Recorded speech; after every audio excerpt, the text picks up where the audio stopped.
Hello everyone, and welcome back to the Nightfall Terrors.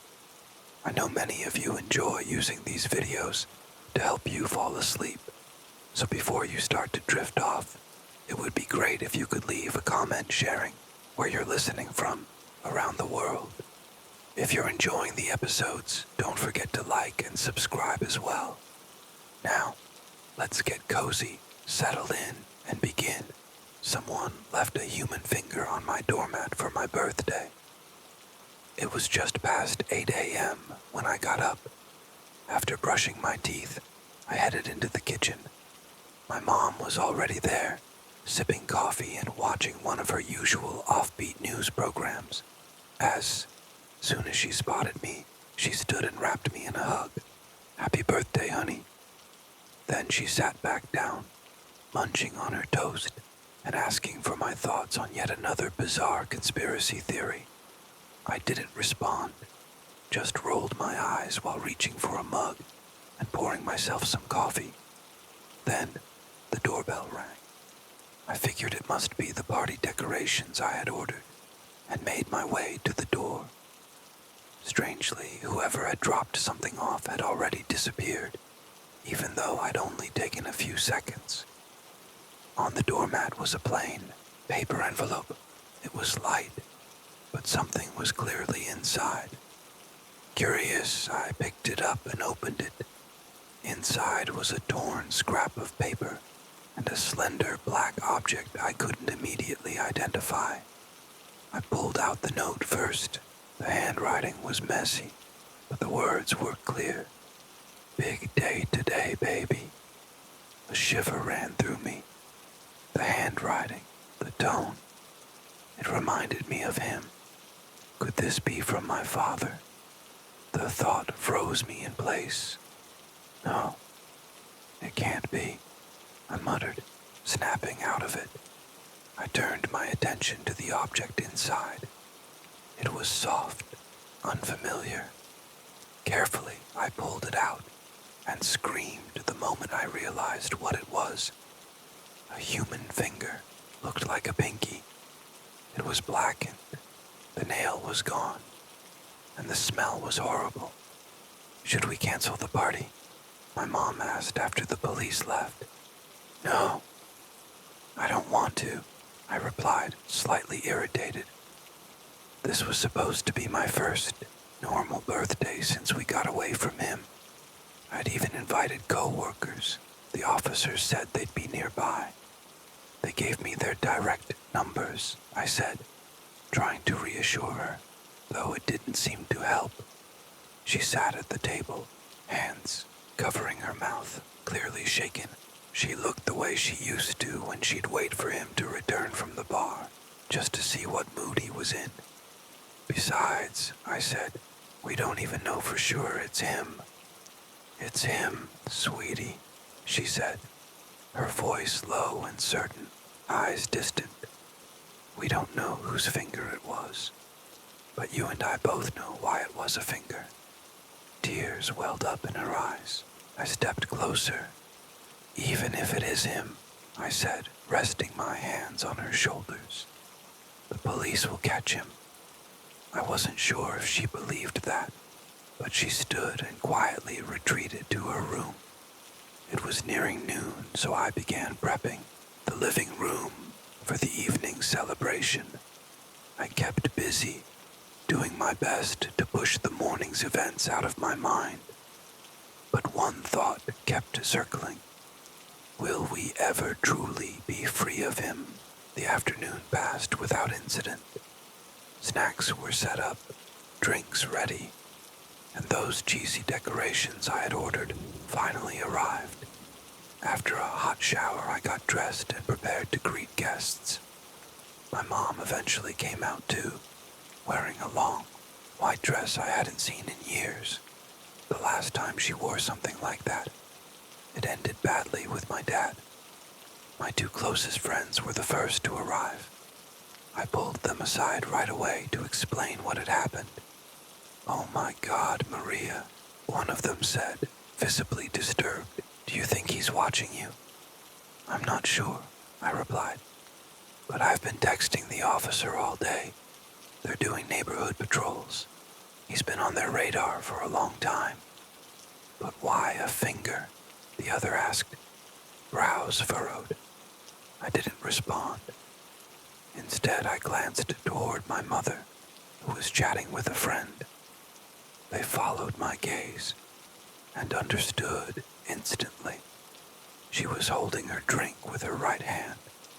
Her pinky was missing.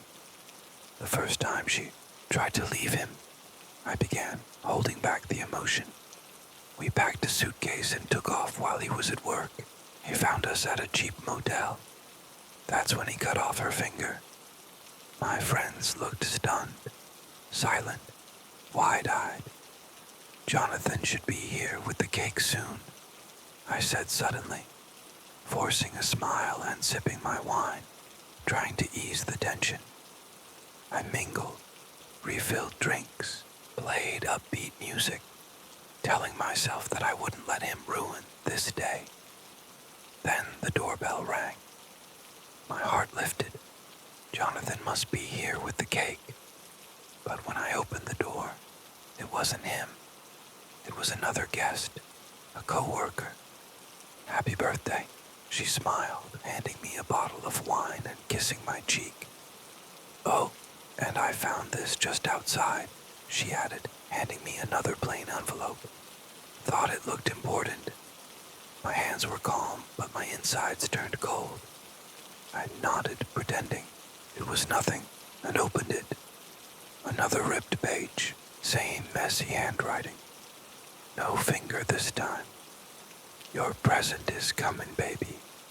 I smiled politely and excused myself, slipping into my room. Once inside, I closed the door, pulled out my phone, and texted the officer, asking them to check the house immediately. Then, I tried calling Jonathan. No answer. I called again. Still nothing. Worry started to take hold. He was supposed to bring the cake, and I hadn't heard from him all day. A soft knock made me jump. It was my mom. You okay? She asked gently, stepping in.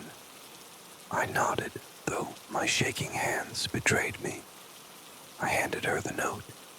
She read it, then fell silent. Her eyes looked distant, expression vacant. You won't stop until I'm dead, she whispered, then began to cry. I held her tightly as she sobbed in my arms. Then someone called from the doorway. Hey, Maria, the cake's here. I sprang up. Jonathan.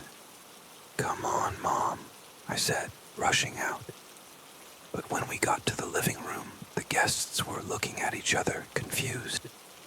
We heard the bell, one friend said, and opened the door. But there was just this box left there.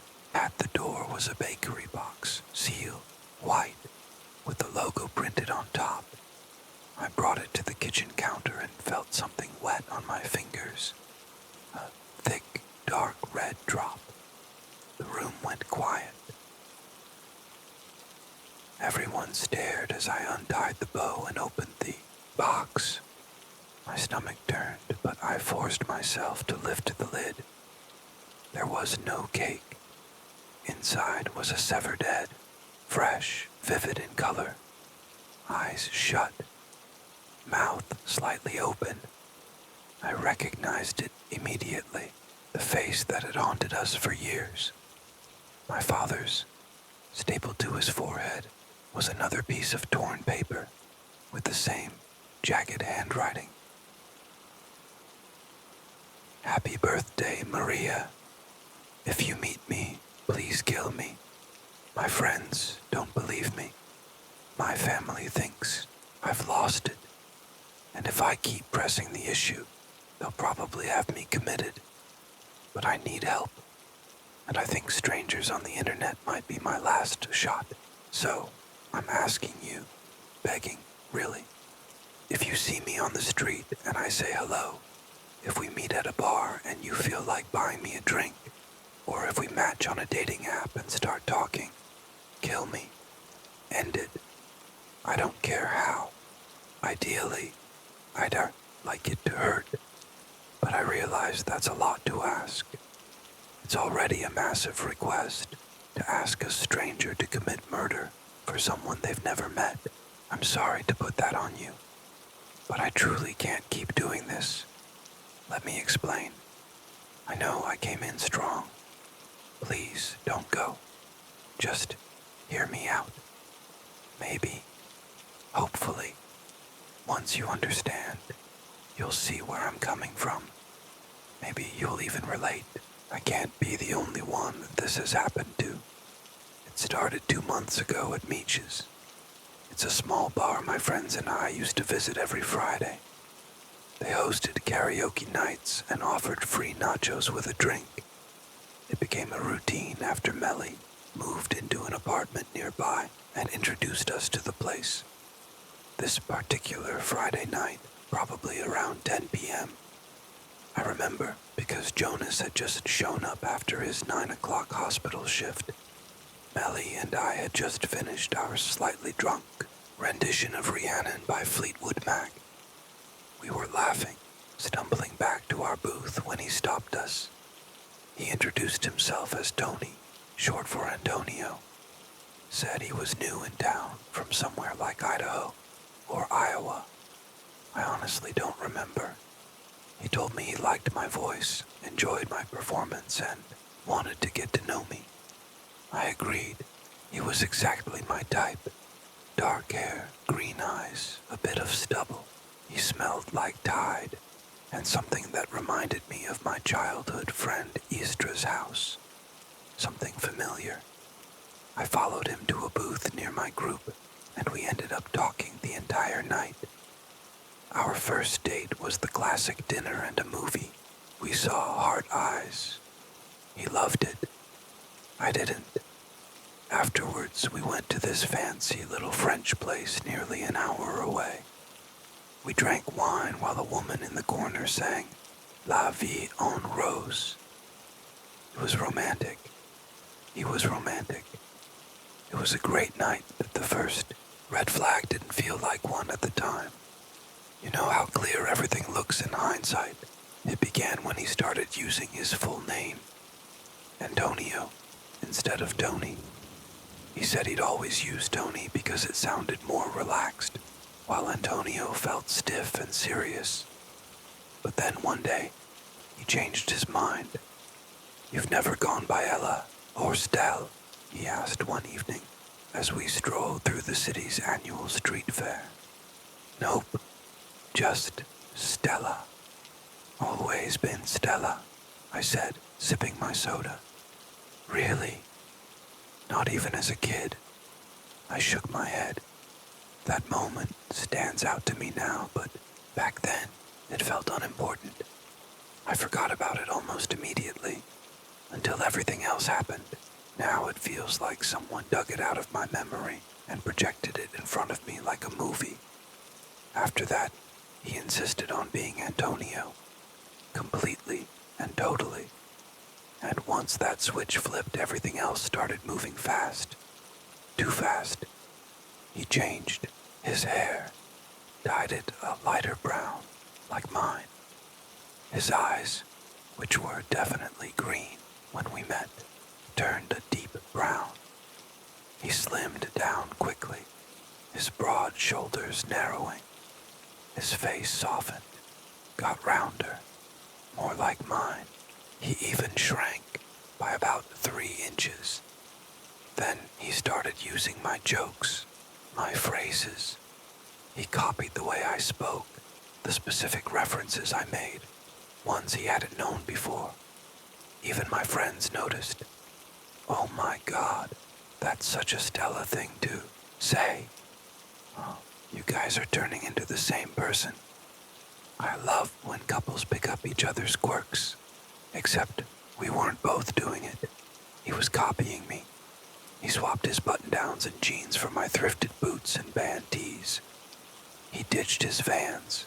He got glasses, fake ones, and went vegetarian. The worst part, everyone acted like I was crazy, like he had always been this way. He never went by Tony, Stella. You sure about that? His eyes were never green. Maybe it was just the lighting. He's always been your height. People can't just shrink. It was maddening. Even when I showed them photos, clear, obvious differences, they looked at me like I was the problem, like they couldn't see what I was seeing. I'm trying to stay calm. I don't want to lose you halfway through this. I need you to understand. I need you to believe me. Because here's the part that sounds impossible. About 2 weeks ago, he became me, literally. He turned into my double. He uses my name, wears my face, spends time with my friends. The first time I saw him, I nearly passed out.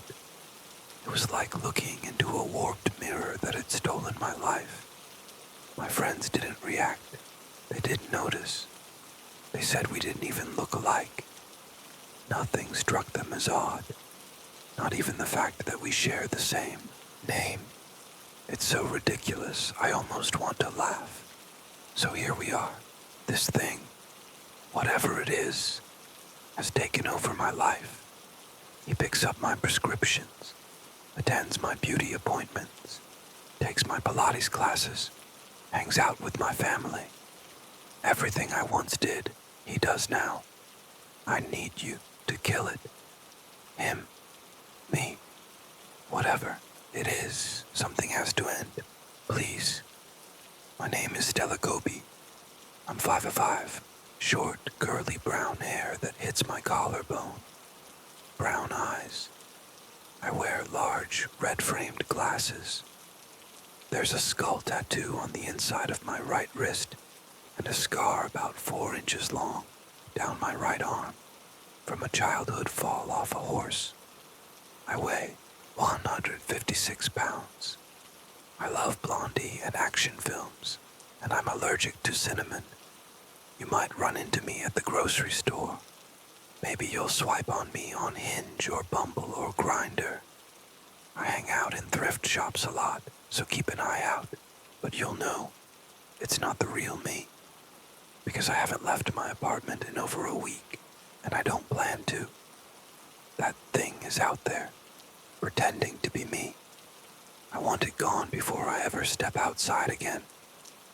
I don't know how it chooses its targets, but it's persuasive, charming even. You can try to avoid it, but your best option is to destroy it. So, if you meet me, if you meet it, please kill it. Echoes of us, it always starts around 3:23 a.m. Time shifts, or maybe I do, folding under the pressure of a memory I can't quite shake loose. First comes the sigh. It sounds like worn rope unraveling, like the house finally exhaling after holding its breath too long. Then comes the faint shift in weight on the hallway floorboards.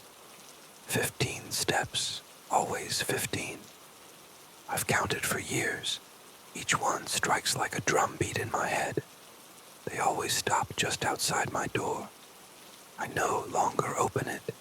Whatever waits there isn't meant to be seen. It's meant to be felt. It's an echo of myself. That's the closest I can come to naming it. Like the shadow of the boy I was at 13. Cut away by trauma, yet still pulsing with pain. He stays there just behind the wood, a shape pressed against the grain. I picture his eyes, dark, empty wells that reflect the things I try to forget. I've tried everything to silence him, medications that left me feeling like I was trapped behind glass, therapists who treated grief like a code to crack, odd rituals from deep corners of the internet, burning sage, hiding silver coins, whispering names too old to trace. Nothing ever worked, because trauma isn't something you cast out. It's something that settles in. It embeds itself in your system. It's not fair, I whispered tonight, forehead pressed to the cold door. The silence that follows feels thick. Listening, Then comes the voice. It's mine, but bare, distant. Was it ever? That voice remembers hope only as a prelude to pain. One therapist called them trauma loops. Mental patterns burned deep.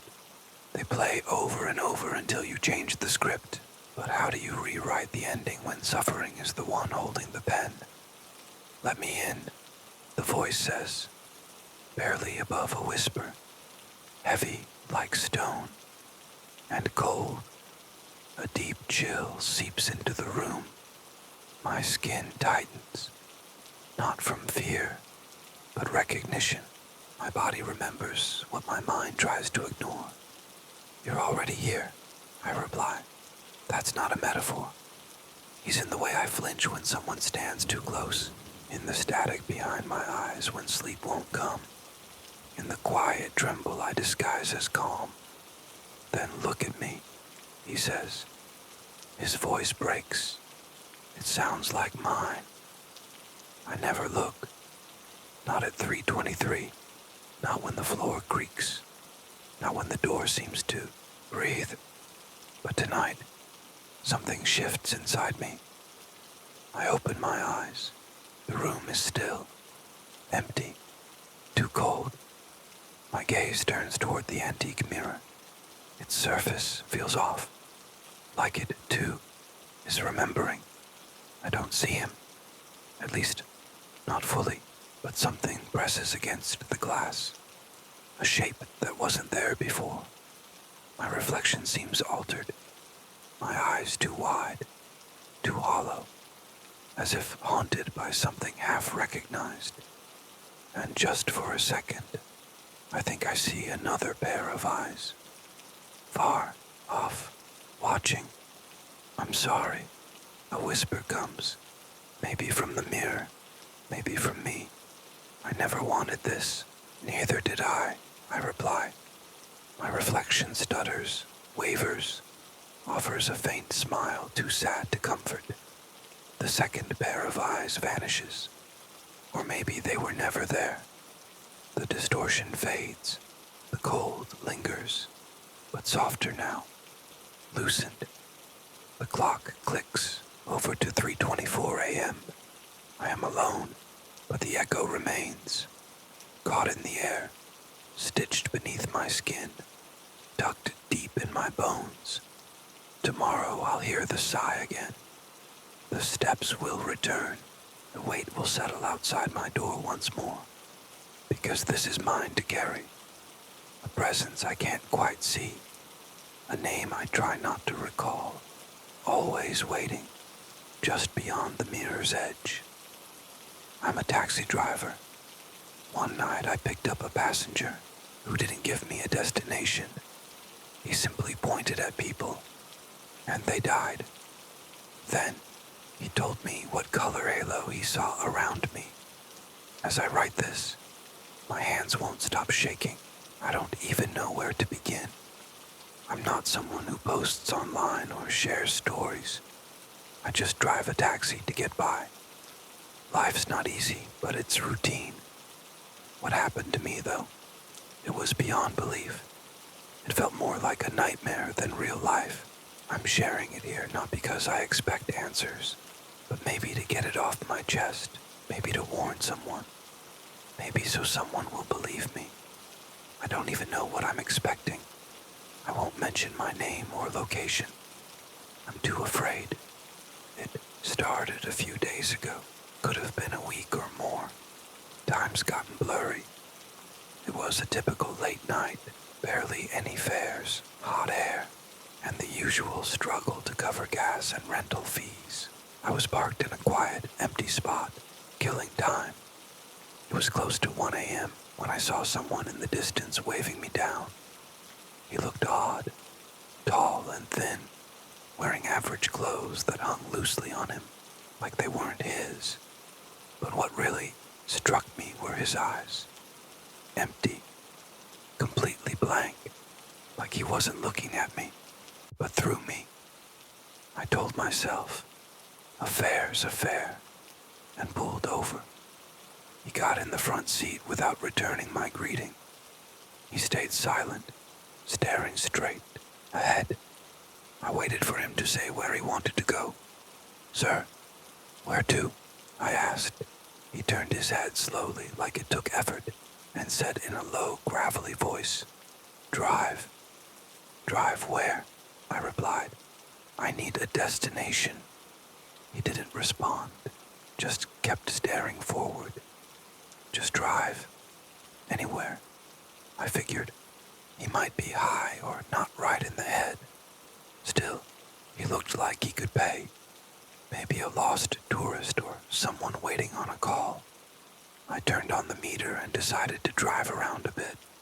I pulled into a quiet back street. The silence inside the car felt heavier than usual. Not awkward, suffocating. I kept glancing in the mirror. He hadn't moved.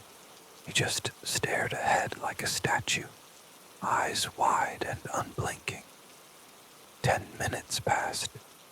We turned into another street, little narrower and better lit. Suddenly he raised his right hand and pointed at a man walking on the sidewalk across from us. Just an average guy, heading home maybe, holding a shopping bag. The passenger said nothing.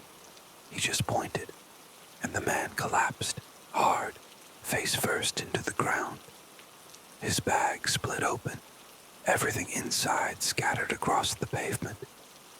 I hit the brakes instinctively.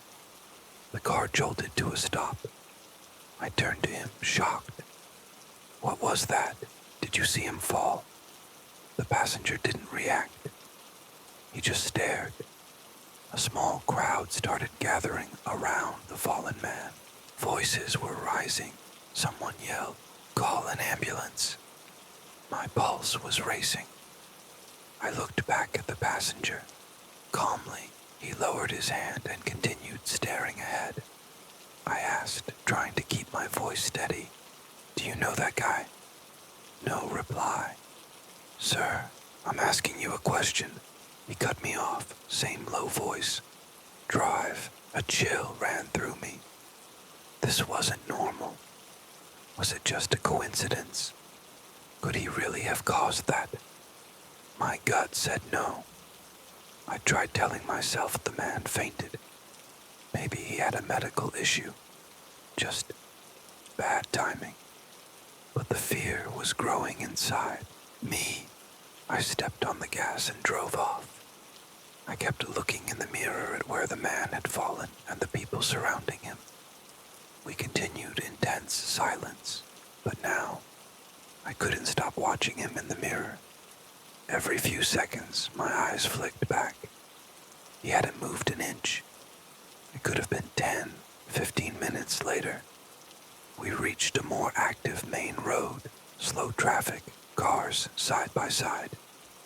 Then he did it again, raised his hand and pointed, this time at a truck driver next to us.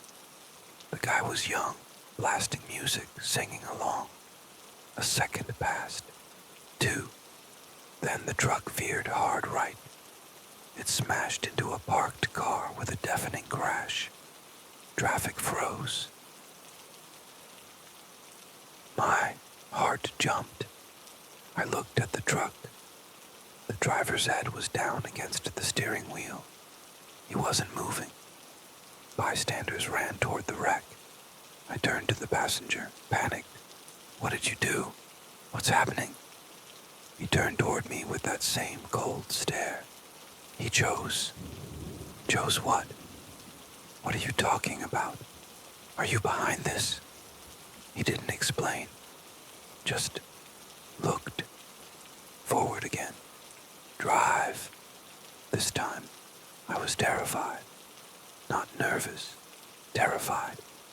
There was nothing normal about this man. No way this was all coincidence. He'd pointed twice, and both men, gone. I wanted to run, to stop the car, jump out, scream for help. But I couldn't. I was frozen. If he could do that with a gesture, what could he do to me if I disobeyed? I kept driving. My hands trembled on the wheel. I didn't know where I was going. Streets became unfamiliar. I felt lost, like I was drifting with no control. Meanwhile, he sat beside me, silent as ever, but his silence felt loud, threatening. Every minute with him in the car felt like a countdown to something worse. After a while, maybe 30 minutes, maybe more, we ended up in a rundown neighborhood. Narrow roads, tight clusters of old houses, barely enough room for one car to pass.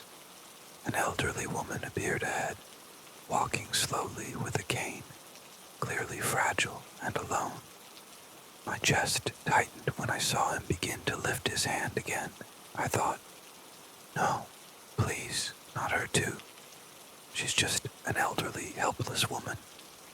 Before I could decide what to do, I shouted, staring at him through the mirror. Watch it. Don't even think about it. Not her. His hand froze mid-air. He turned to look at me. For the first time, I sensed something in his expression. Maybe surprise, or something else I couldn't quite place in those hollow eyes. He asked in that unsettling, quiet voice, "Are you afraid for her?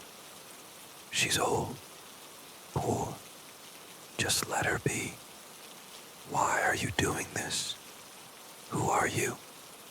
I blurted out the words, barely able to think straight from fear.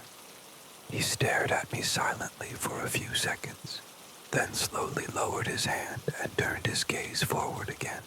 Drive. I could finally breathe, though still shakily. The old woman continued on her way, completely unaware. We passed by her. I kept driving but stayed in the same area, circling back as if trying to stop him from spotting another potential target. I kept driving for another hour, silently. He didn't speak, and I kept watching both him and the road, feeling like my heart was caught in my throat. Eventually, my fear boiled over. I couldn't take it anymore. I pulled into a dark, empty spot, stopped the car, turned off the engine, and faced him completely. Listen, I'm not moving until I get answers. Who are you? What are you doing to these people? What's your story? He stayed quiet for a moment, eyes fixed on the windshield. The tension made my chest feel like it was going to burst. Then he turned to me. This time, his look had changed, like part of the mask had slipped. I sensed sadness, or maybe just fatigue. I couldn't tell. In a calm voice, he said, "I see." "See what?" "I see what they've done. I see the mark they carry." "Mark? What mark are you talking about?" My head felt like it was going to split from the fear and confusion. Everyone carries a mark, like a halo. Its color shows the life they've lived, whether they've done good or caused harm. It didn't make sense. Halos, colors. It sounded like madness. "What are you even saying? Are you insane?" "I'm not," he answered, evenly. "I can truly see them. The halos tell me everything. Some are white, pure, peaceful souls. Others are gray, those who've sinned but changed, or lived a mixed life. And then there are black halos." His voice shifted when he said black. There was a deep, unsettling tone, disgust, or maybe hatred. Black halos belong to people who've truly caused harm, those who've broken lives, stolen, killed, hurt others intentionally. They don't belong among decent people. I swallowed hard. "And the ones you pointed at, they had black halos?" He nodded slowly. "The deepest black. The kind of people who've done things you wouldn't want to imagine." "And when you point at them, what exactly happens?" I asked, already knowing the answer but needing him to say it. Their halo goes out, like a light bulb dying. Their soul leaves. He said it plainly, like he was describing the weather. My mind reeled. This wasn't just a man seeing strange visions. He was passing judgment, executing it, like some twisted version of a reaper, or worse. So, what about me? The question slipped out on its own. I didn't plan to ask it. Maybe it was fear. Maybe I just needed to know. He looked at me again.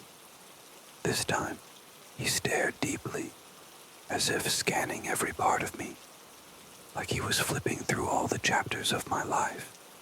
Despite the warm night, a deep chill spread through me. You, he repeated, slowly. Yes, me. What color do you see on me? I asked, and instantly regretted it.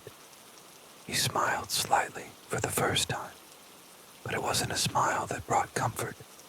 It was the coldest, most disturbing expression I'd ever seen. Your halo, he whispered, leaning just a bit closer.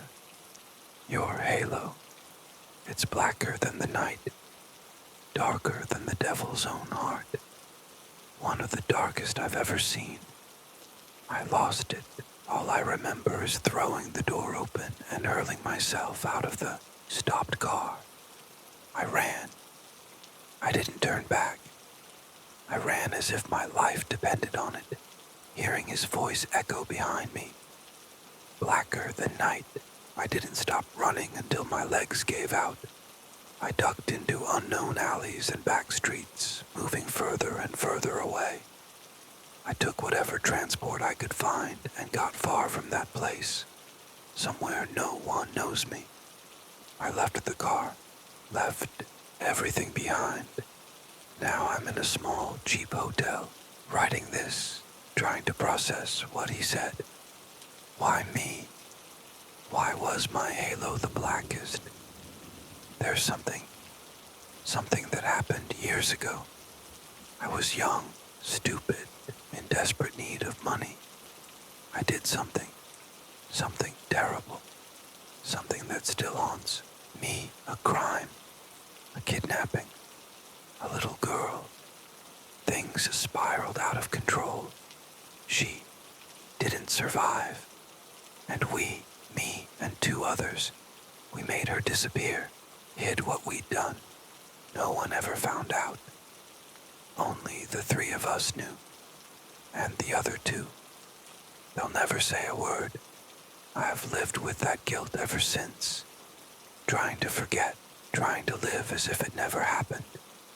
But some stains don't wash away. Some guilt leaves a mark he could see. He knew. That man saw what I did. When he said my halo was blacker than night, it wasn't a threat, it was a promise that he was coming for me too. I don't know what to do now. Should I turn myself in? Who would even believe me? Who would believe this story about halos and a man who judges souls by sight? They'd say, I'm insane. And if I don't confess, how do I go on living like this?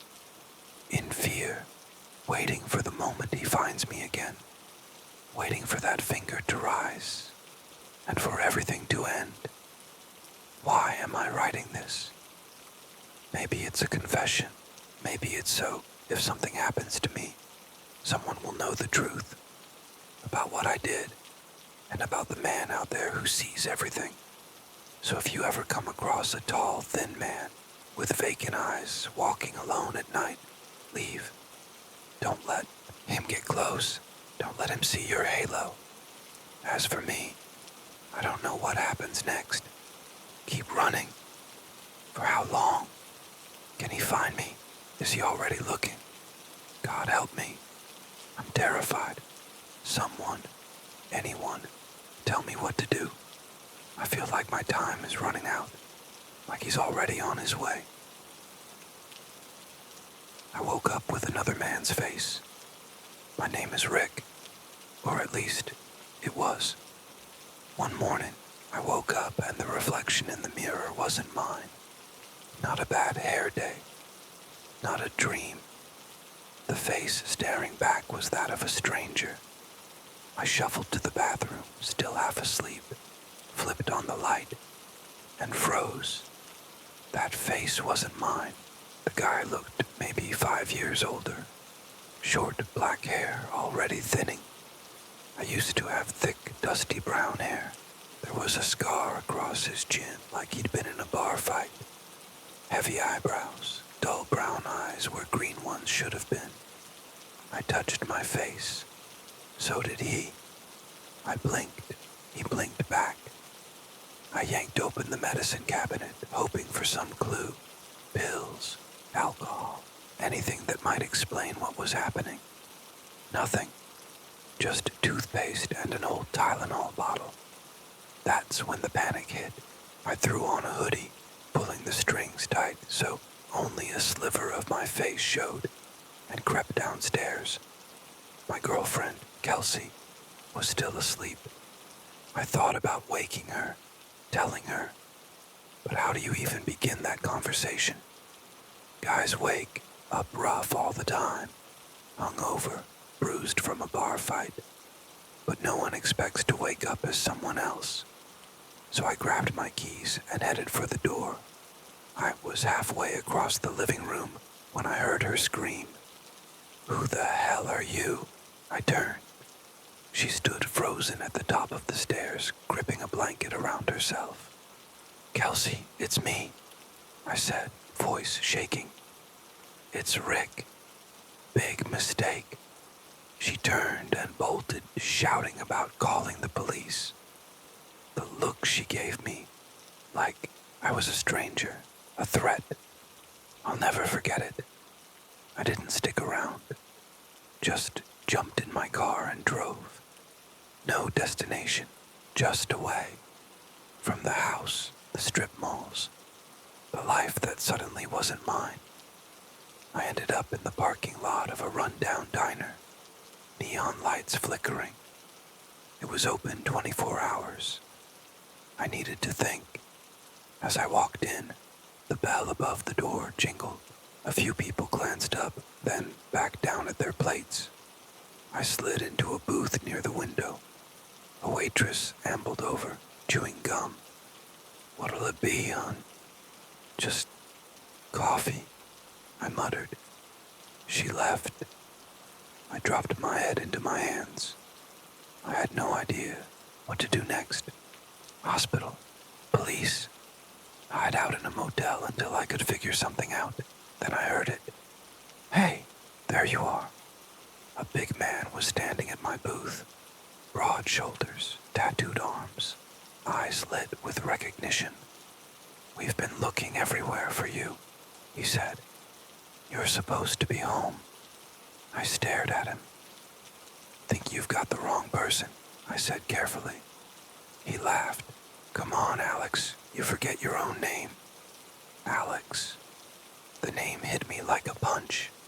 "Sorry," I said. "I've been feeling off." He slapped me on the back, hard. "No kidding. Let's get you back. Tara's been losing her mind." Tara. No idea who that was. But I didn't see a better option. Maybe they could help me understand what was going on. He drove an old Ford pickup that smelled like cigarettes. "Been a rough week, huh?" he said as we pulled out. "Tara said you quit your meds, started going on about not knowing who you are again." My stomach turned. "What do you mean?" I asked. He gave me a sideways look. "You know, all that stuff, thinking you're someone else." My skin crawled. Outside, the town slid by. Run-down stores, cracked sidewalks, old billboards. None of it looked familiar. It felt like I'd been dropped into someone else's life mid-scene. We turned onto a quiet street, lined with tired houses and weedy lawns. He parked in front of a yellow house with peeling paint. "You good?" he asked. "No," but I nodded. Tara was waiting at the door. She looked to be in her mid-30s, short blonde hair, tired eyes. She looked at me like she didn't know whether to hug me or scream. "Thank God," she said, hugging me tight. I stood there, stiff. She pulled back. "Are you all right? You look different." I forced a smile. "I'm fine. Come in." The house smelled like beer and dirty laundry. Toys scattered across the floor, dolls, action figures. A little girl peeked from around the corner, holding a teddy bear. "Hi, Daddy," she whispered. My heart twisted. I didn't know her, but she knew me. Later I learned her name was Abby, my daughter. "Hi," I said softly.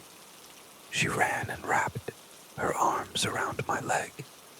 The next few days passed in a fog. Each morning, Tara handed me pills, small white ones from a bottle labeled Halo Paradol, the name on the label, Alexander Marshall. I took them without protest. Numb was better than panicked. The pills dulled everything, like watching life through frosted glass. But they didn't erase my memories.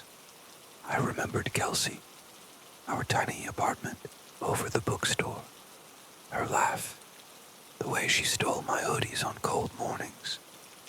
I remembered being Rick Morrison. This life wasn't mine. One night I woke up thirsty, the meds still heavy in my system. As I passed the living room, I saw Tara kneeling by the coffee table, whispering. In front of her was something small and dark. At first, I thought it was a statue, man-shaped, wings over its face, mouthless, knees tucked in. She rocked slowly, whispering things I couldn't hear. I blinked, trying to make sense of it. When she saw me, she jumped up, blocking it from view. "You should be asleep," she snapped. I mumbled and stumbled back upstairs. I told myself I was confused, sick, unstable, that I had to trust the people around me. Then the news came on. I was lying on the couch when the breaking news banner flashed. Car crash on Route 7. 1 dead. Barely glanced at it until I heard the name. Richard Morrison. 32. My chest tightened. They showed my face, dead in a ditch outside town. No foul play suspected. Something broke in me. That night I waited until Tara and Abby were asleep, then stole the keys and drove off. No headlights, just instinct. I had to find Kelsey, had to make her see. I waited in the rain behind our old house until she came outside for a cigarette. She stood under the awning, shivering, trying to light it. "Kelsey," I said, stepping out of the shadows. She jumped, dropping the cigarette. Her eyes widened, fear and confusion all at once. "You again," she said. "Why are you here?" "I know how this sounds," I said quickly, "but it's me. I'm Rick." She shook her head, backing up. "No, you broke into my house. You're not well." I expected that, so I came prepared. "I know about the quarry," I said. "You broke your wrist at 16, trying to impress Jason. You lied and said you slipped on the stairs." She froze. "I know you hate the birthmark on your hip, that you pretend to like mint toothpaste because I love it, that you still smoke when you're stressed. I found that pack in your pea coat 3 months ago, the one with the ripped lining." I didn't say anything. Her eyes filled with tears. "How?" she whispered. "I don't know," I said. "I saw the report. That was my body. But I'm still here. Somehow. I'm me." She stood there, drenched in the rain, staring like she was seeing a ghost. Neither of us moved. Then, finally, she broke. "Get inside," she whispered, her voice unsteady. "Before someone sees you." The house was dark and chilly. She didn't bother with the lights, just quietly shut the door behind us and locked it. That night, I slept on the couch, wrapped in a blanket that smelled faintly of home, laundry soap and Kelsey's familiar perfume. Neither of us really slept.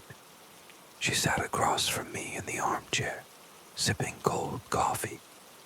Every now and then, she glanced at me, examining my face, the way I moved, the little things.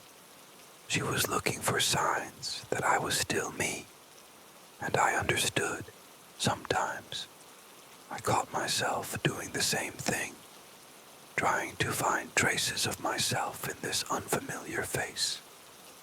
Over the next few days, we started digging for answers. She pulled out old photo albums. I pointed to memories only Rick would remember, trips we took, inside jokes scribbled on the back of photos. We checked old texts and emails, tried to find any connection to Alex Marshall. There was nothing. No links, no overlaps. One night, we drove to the crash site. The road was quiet, headlights slicing through the mist. Route 7 twisted between two rocky hills. The guardrails were mangled and bent. We found the exact place, a patch of burned grass and shattered glass. The report said I had swerved off the road and broken my neck on impact. But standing there, looking at the spot, it didn't seem like an accident. Kelsey stood beside me, pulling her coat tighter. She told me that after the morning she saw me as Alex, the version of Rick that came home was different. He said he was out for a jog when I showed up, but acted cold, distant, just going through the motions. Then a memory surfaced, clear and sharp. On the way back, I told Kelsey about the statue. That small, silent figure Tara had been whispering to. How she'd hidden it when she noticed me watching. Kelsey froze, her hand tightening around her thermos. "Describe it again," she said. I did. She pulled out her laptop and began searching. Based on what I told her, she found something. An old pagan myth, older than any known religion, about a figure called the Mournkin. It matched the description perfectly. A being said to exchange one life for another. But it came at a cost. The stolen soul would gradually decay, memory by memory, until there was nothing left. Only the body remained. We didn't want to dive further that night. Kelsey had fixed up the guest room for me, but didn't want to sleep alone. I offered to take the floor, but she shook her head and pulled me close. She kissed me, then paused, said it was strange, that she knew I looked different, but the kiss felt like me. It couldn't have been anyone else. That night we slept in the same bed. It felt like I was finally home again, even if there was still a long road ahead. I had the feeling we could face it together. We were jolted awake the next morning by 3 loud knocks at the front door. Kelsey shot upright, as startled as I was. A voice called from outside. "Alex, you need to come home." It was Wesley, Tara's brother, the guy who found me at the diner. And he wasn't alone. Through the blinds, I saw a police cruiser. Kelsey grabbed my hand and led me toward the back of the house. "Out the window," she whispered. We hurried into the kitchen and forced open the small window above the sink. I barely squeezed through, landing in the wet grass. Kelsey followed. We ran into the woods, slipping on the muddy ground. Behind us, I heard the doors slam open. Cops stormed in. Then Tara's voice rang out. "It's too late," she shouted. I didn't look back. We kept moving through the trees, past empty back roads, and across soaked parking lots. Eventually, we found an old junkyard, broke into a rusty Ford that still had keys stashed behind the visor. We drove with the windows open, drenched and exhausted. When it felt safe, we pulled into a gas station on the outskirts of town. The lot was empty, except for one truck, Wesley's. He was already standing behind our car, blocking us in, waiting. Kelsey swore quietly and tried to start the engine again. But in the mirror, Wesley just lifted one hand. Not aggressive, just tired. I got out before she could stop me. Maybe I wanted clarity, or maybe I was just done running. He didn't move, just looked at me closely and said, "I'm not here to take you back." "Then why are you here?" I asked. "To tell you something." "What?" He lit a cigarette, his hand shaking, looked down the empty road. "You were never meant to survive it." "What is it?" "I don't know exactly," he said. "Just that it trades lives. First time Tara used it, it was on a bully from high school. Total chaos. I never thought she'd do it again. Then why now? Because Alex wasn't well. He wanted to leave. Said he was taking Abby. Tara panicked. She thought a different soul in his body was better than losing him completely. Why me? He gave a sad smile. We didn't choose you. It did. That somehow made a strange kind of sense. Still, I didn't understand why he was telling me this. What's the point of tracking me down? Regret clouded his face. Because this wasn't how it was supposed to go. You were meant to forget. Fast. He sighed. But she didn't expect you to fight back, or for her to still love you, even as someone else. He nodded toward the car, where Kelsey sat watching, uneasy. Being near her, holding on to your memories, that's what's messing things up. It can't finish unless you're broken. Alone. But you wouldn't give up. Am I safe now? I asked. He paused. You've bought time. I don't know how long. Use it. He dropped the cigarette and stepped on it. That's it. He nodded. I'm sorry. Then he turned and drove off, his taillights disappearing into the night. We hit the road again. We didn't trust what he said. Better to stay ahead than get caught off guard. New town, new motel. Each night a different place. But we were together, and that's what mattered. It felt like maybe, just maybe, we had won, until things started slipping.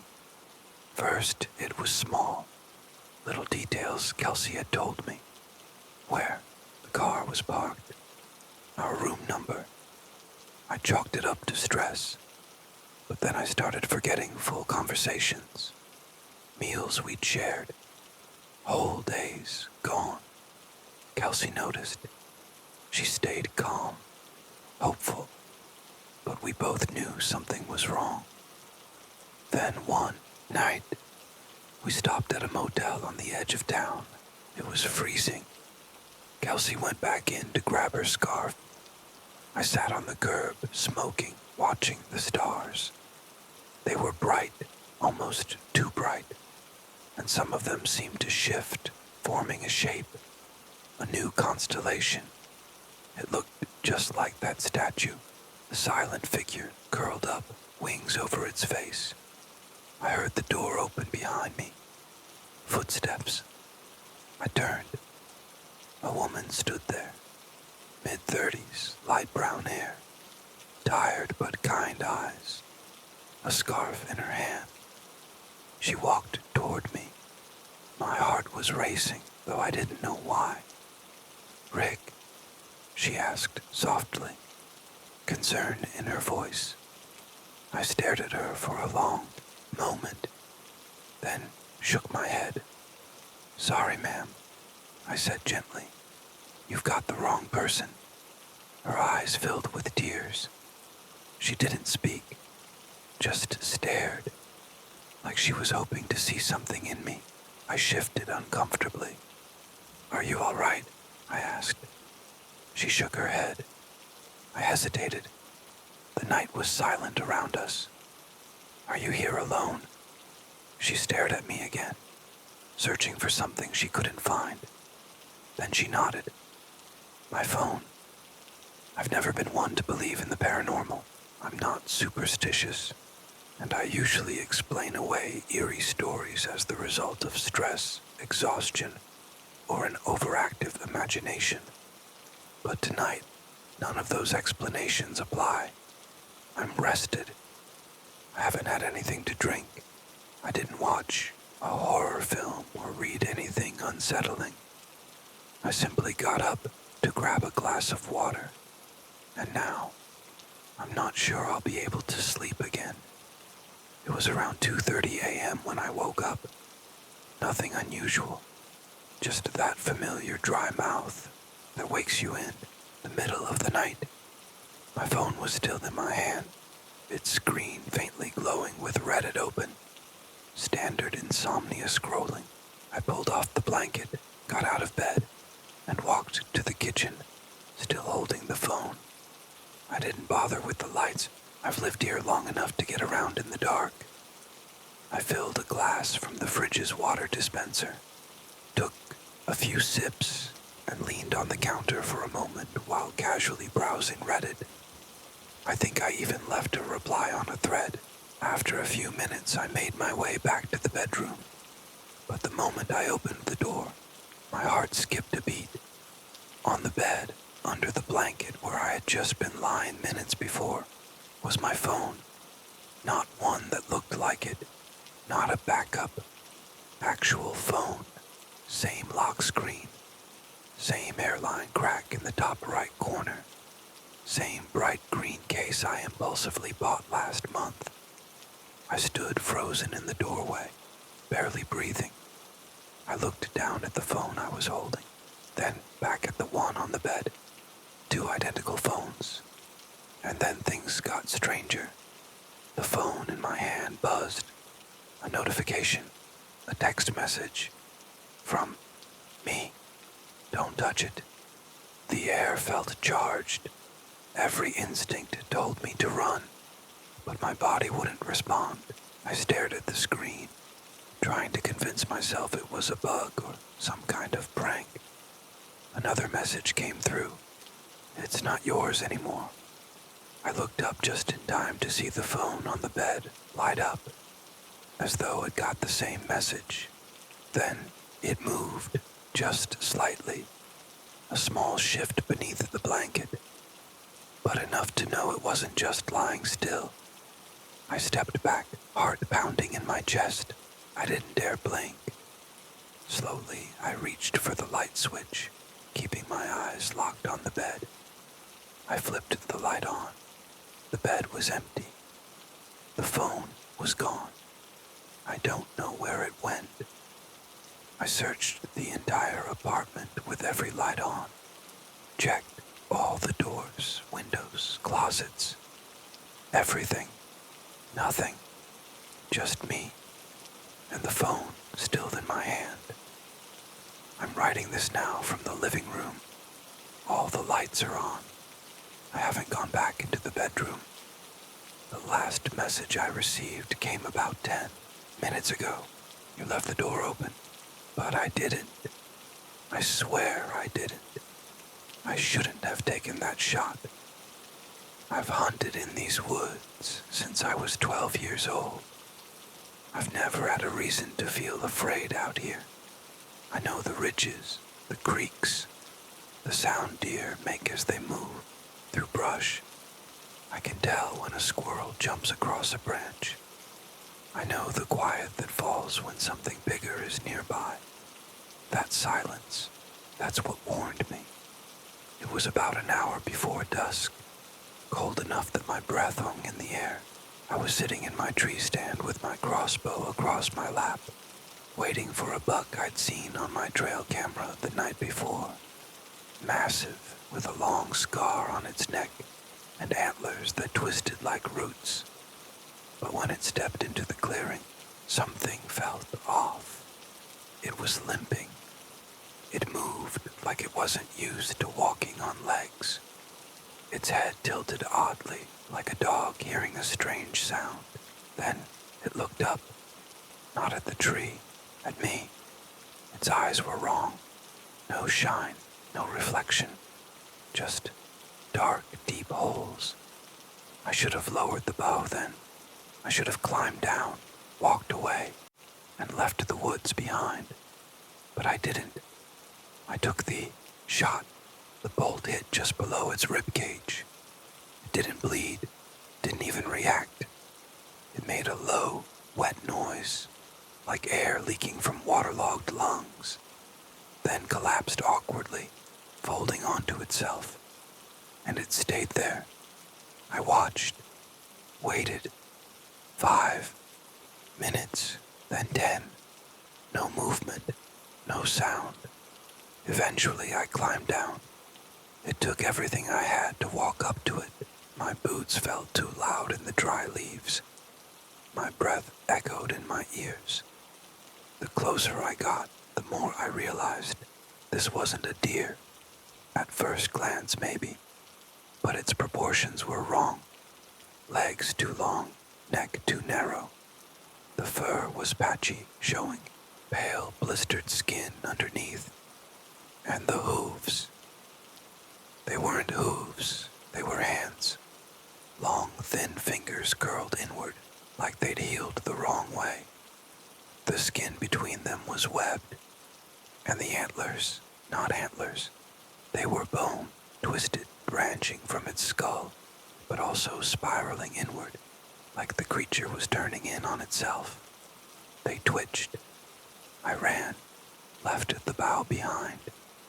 Just sprinted the 3 miles back to my truck, jumped in, locked the doors, and sat shaking.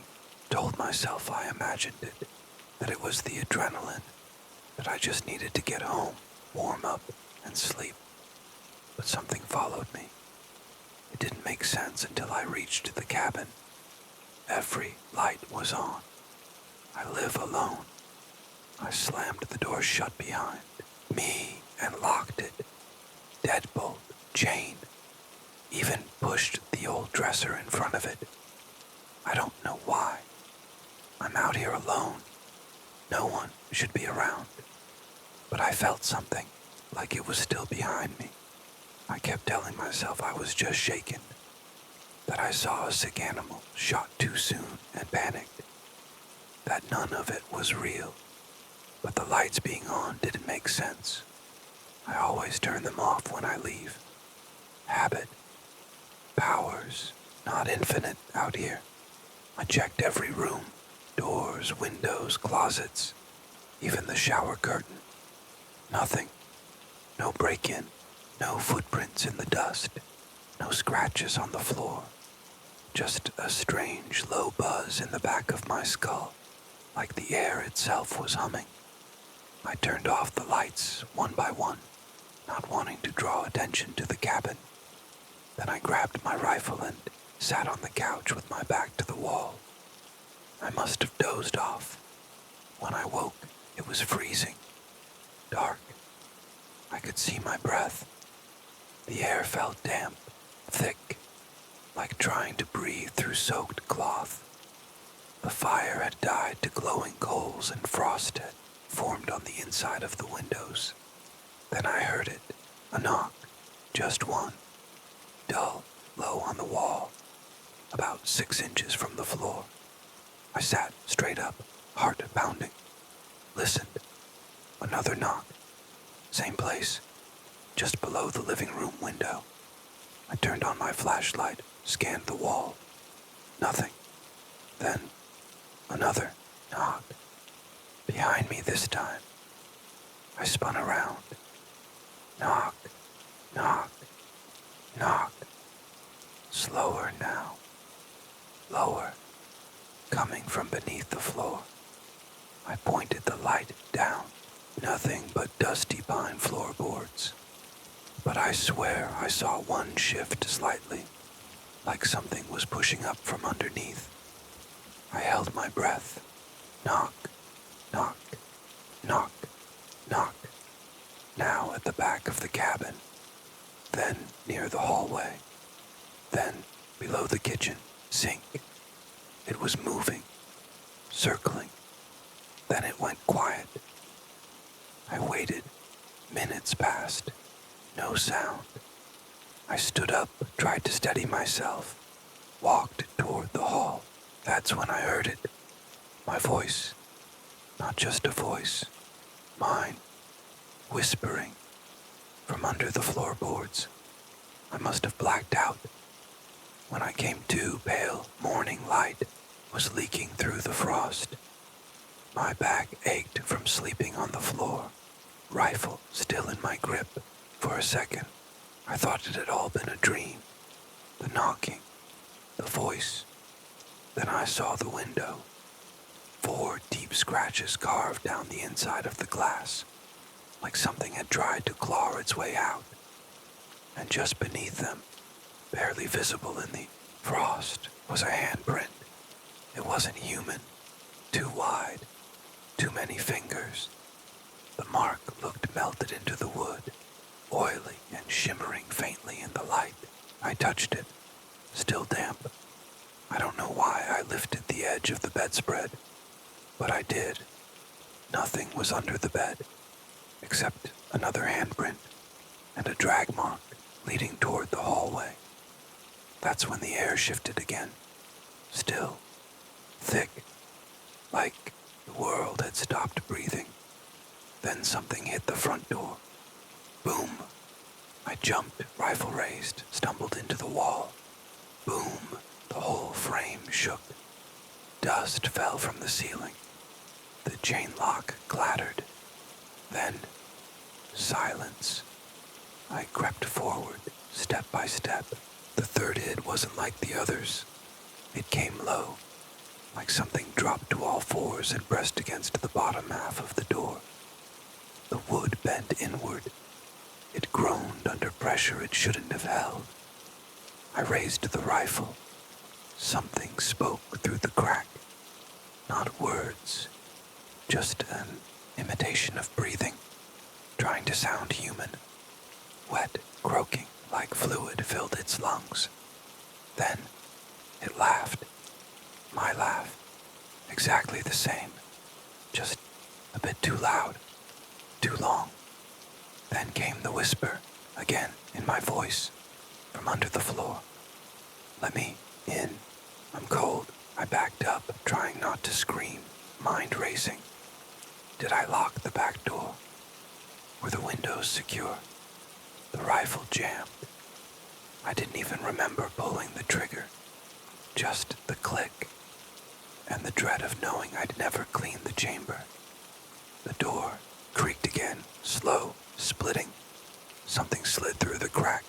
Not a hand, not a claw. Something thinner, bent wrong, like a centipede made of fingers. I didn't try the rifle again.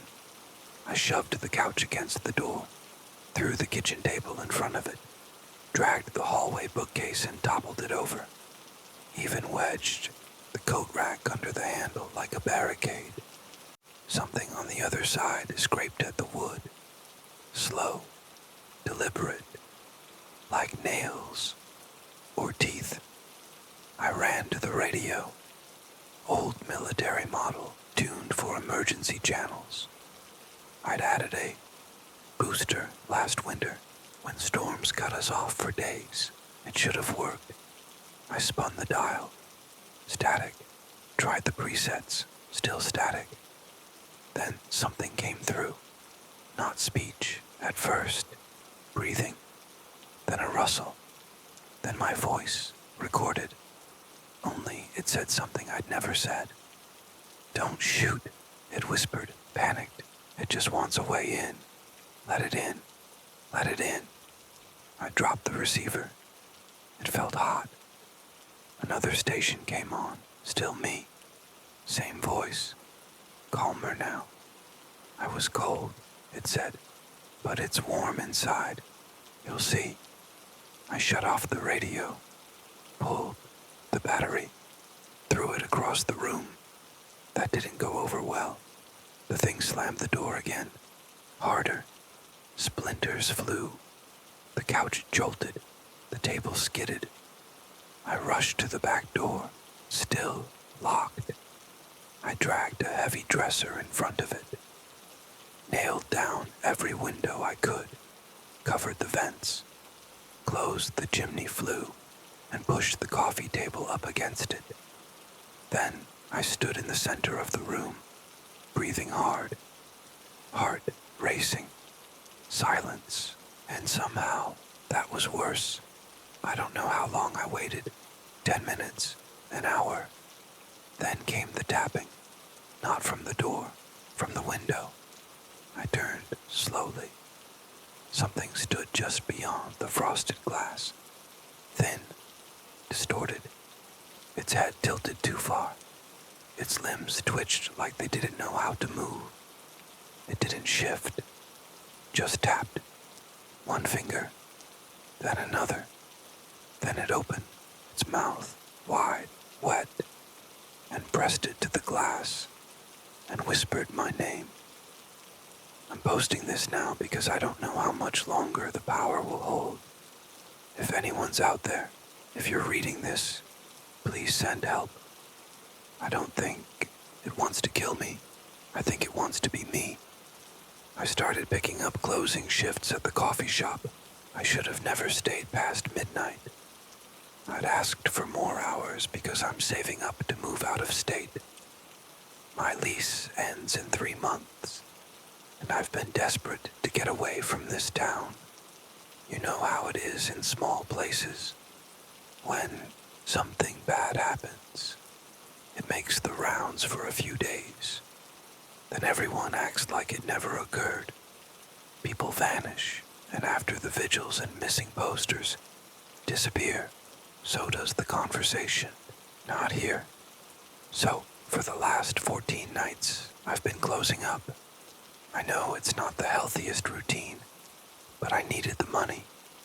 I told myself it was only temporary. Clean the espresso machine, wipe down the counters, restock pastries, doors lock at 10, cleaning wraps up around 11:30, and I'm usually out by midnight. Things got strange around night 5. I heard a knock at the back door, not the customer entrance, the alley door we use for trash runs and deliveries. It was quiet at first, not forceful, just steady. Knock, knock, pause, then 3 more. I figured it was one of the local unhoused folks. A few tend to hang around downtown. I'd even left out muffins and coffee before, but when I checked the peephole, no one was there. I opened it anyway. Same old stack of milk crates and that strong smell of stale coffee grounds. No wind, no traffic, just silence.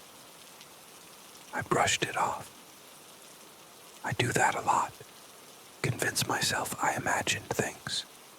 I've always had a vivid imagination, and exhaustion doesn't help. But then it kept happening. Every single night. Knock, knock, knock.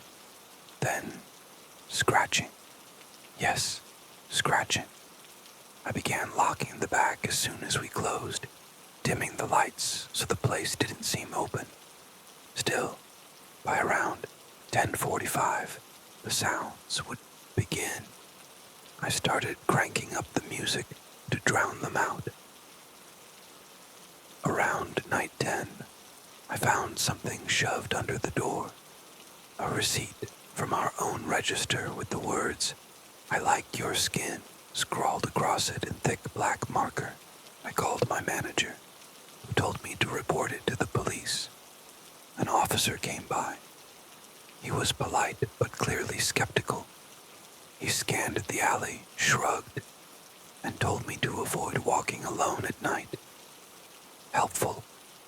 The next night I carried a box cutter in my apron pocket and tried not to show how rattled I felt. That's when I saw him. I just finished mopping when something flickered by the glass door. I thought it was a reflection at first, but it paused, then reversed, and stood there, watching. A man was standing under the streetlight. Something about him looked off. His clothes sagged like he'd lost weight fast. His face was mostly shadowed by a baseball cap, but I could see his mouth, open, grinning. I told him we were closed. He didn't respond, just pressed his palm to the glass. As I stepped closer, my stomach dropped.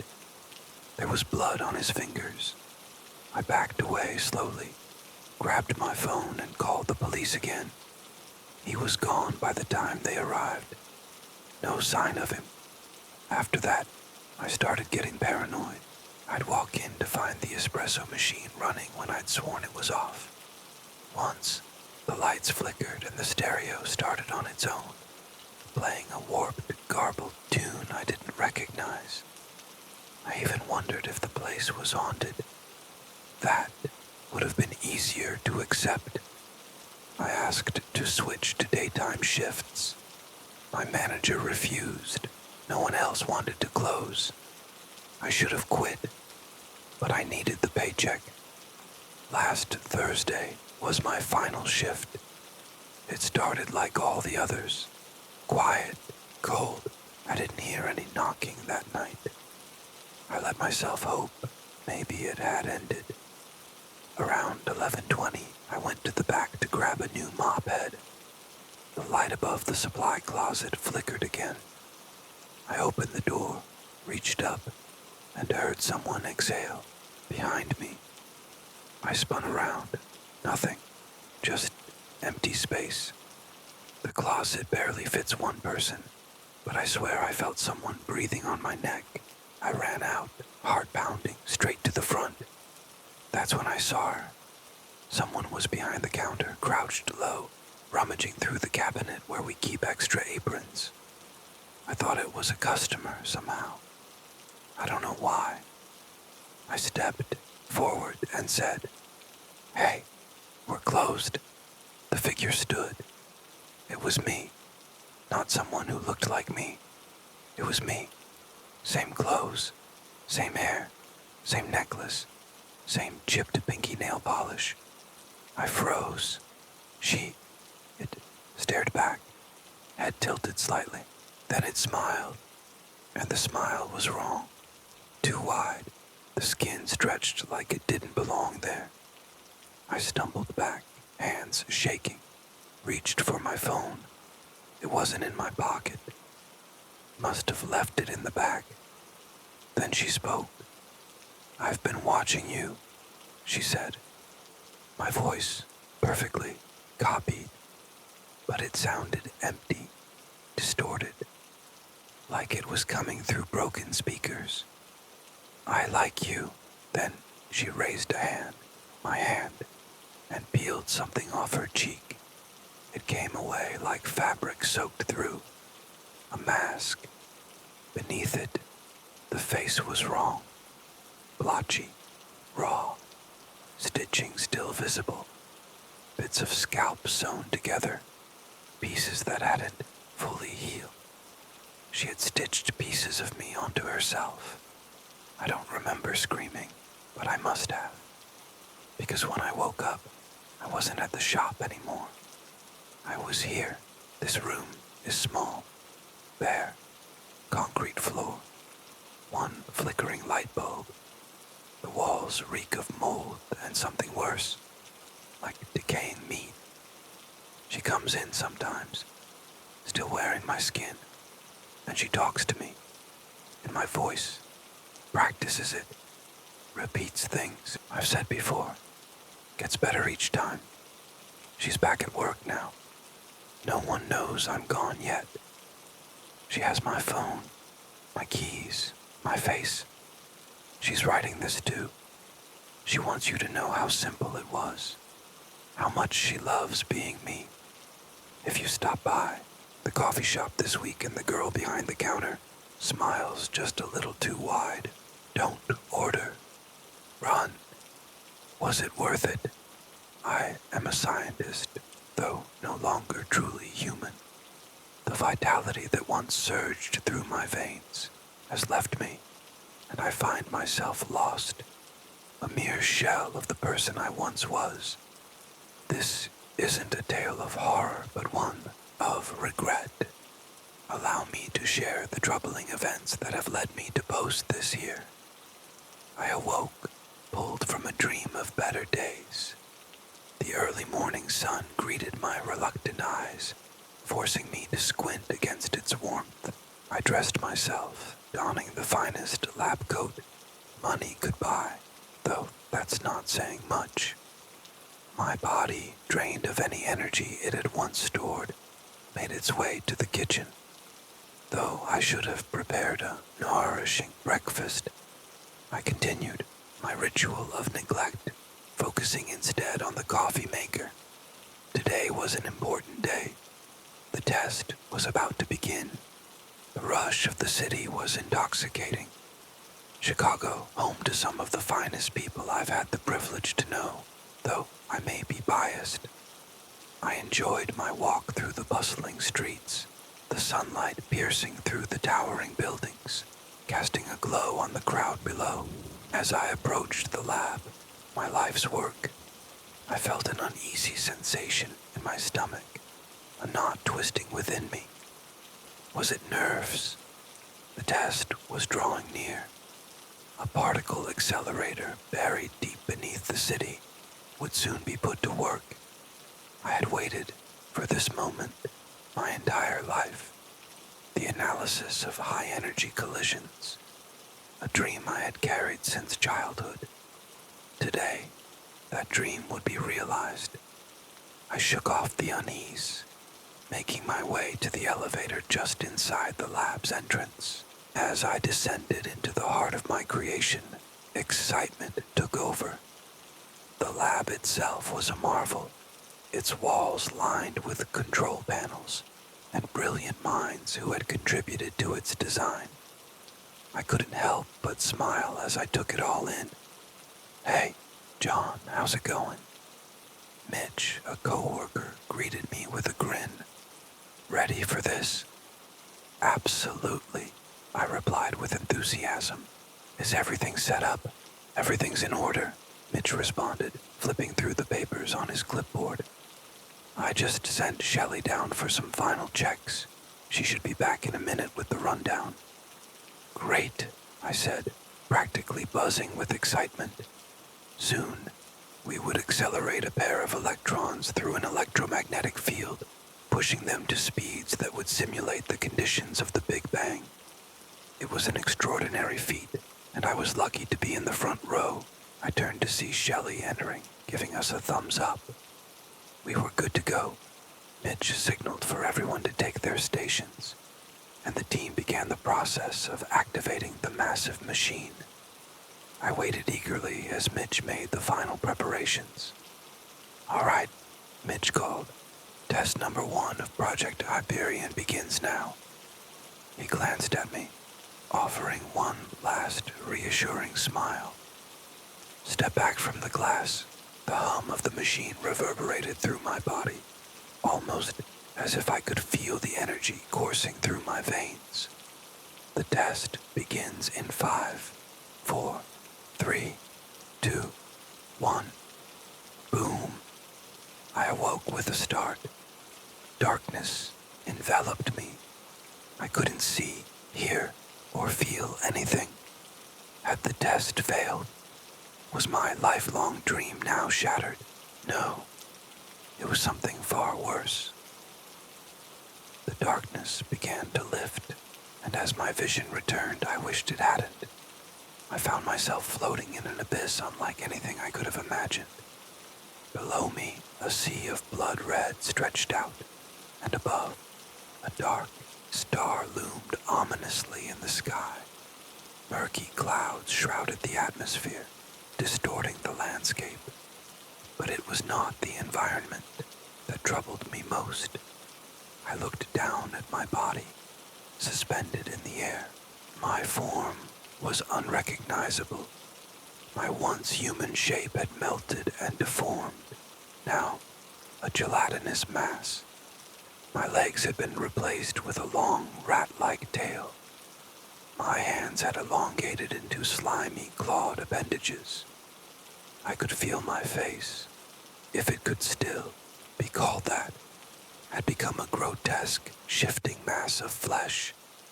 I screamed, though my mouth had vanished, replaced by a mass of melting tissue. What was happening? Why had my body changed so? As I tried to make sense of my new form, I saw eyes, vast black orbs, each one enormous, stretching across the horizon. They watched me with cold indifference. Had this entity transformed me? Was it responsible for this nightmarish change? The red clouds parted, and the source of the eyes emerged. A massive ancient being. Its body was covered in red scales, and it radiated an aura of wisdom and power. It resembled a god, primal and yet filled with knowledge. The beast approached, its attention fixed on me. Its massive maw opened wider, and I was pulled toward it as though caught in an irresistible force. I struggled against the pull, but it was futile. I was dragged through its enormous teeth, each one a towering spike. As I sank deeper into the creature's mouth, I found myself surrounded by red, mutated tendrils, each one bearing small circular mouths lined with sharp fangs. They sank into my flesh, ripping at me, tearing me apart. In that moment of excruciating pain, all I could think about was my failure. Had I unleashed some ancient evil upon the world? My thoughts crumbled as the tendrils gnawed deeper into my skull. I could feel myself slipping into unconsciousness, accepting my fate, a consequence of my ambition. To my surprise, I awoke again. This time I found myself in the eastern plains of Colorado, my hometown. The landscape was familiar. The house, in the distance, painted with chipped white paint, a stark contrast to the gray sky. Could she be there? I walked toward the house, my legs still shaky but functional. As I reached the front porch, memories flooded my mind. I knocked, hesitated, and then tried to open the door. It creaked open, and I stepped inside. There she was, my mother. She was standing at the kitchen counter preparing chicken pot pie, my favorite.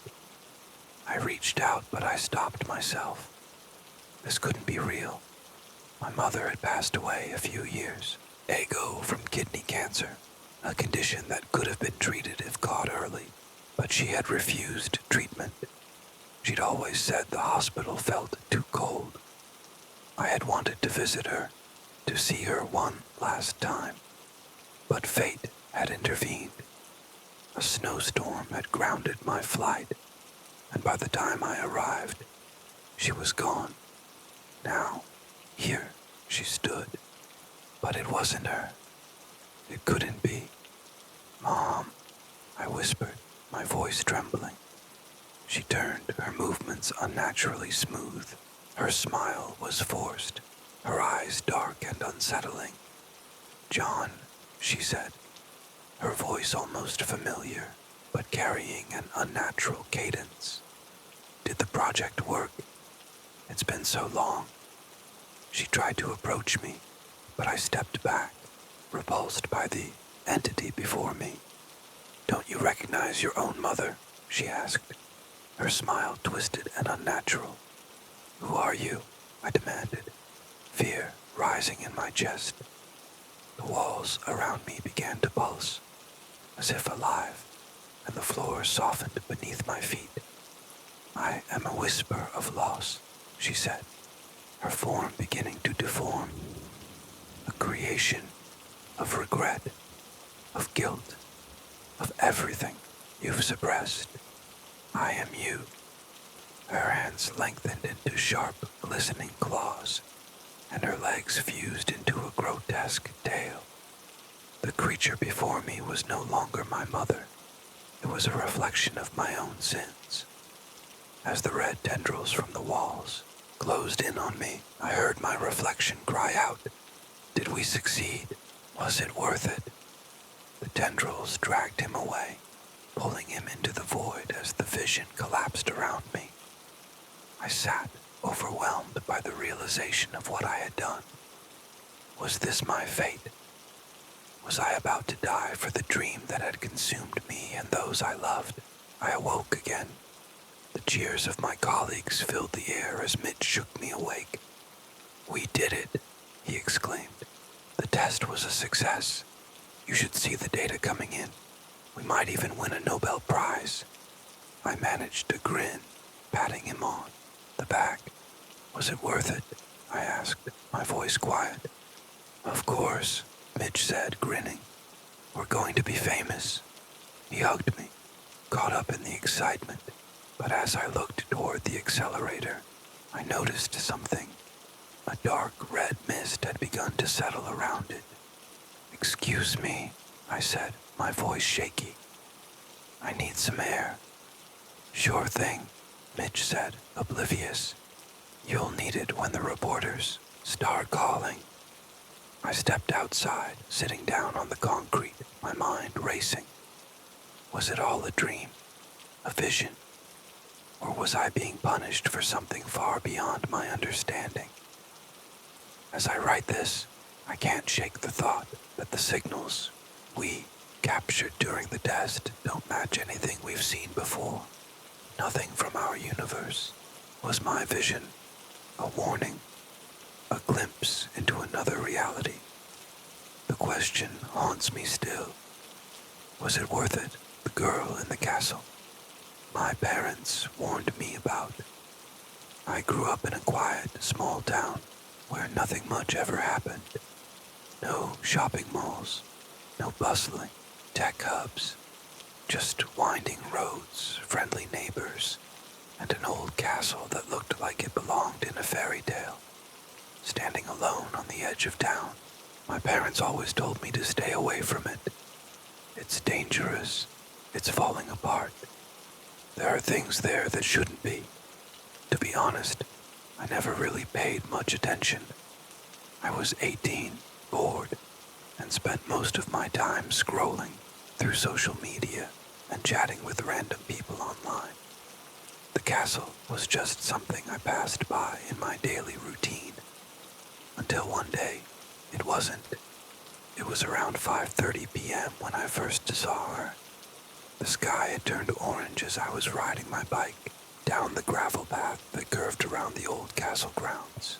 Without thinking, I glanced toward the structure, as I always did. But this time, I saw someone standing on the balcony. A girl. She looked to be about my age. Long black hair flowing like ink in the breeze. Her pale skin glowing under the fading light. And even from a distance, I swear she was smiling at me. I slowed down, taken aback. Who would even live there? She didn't wave or call out. She just turned slowly and walked inside, her white dress trailing behind her like mist. So I'm not going to lie.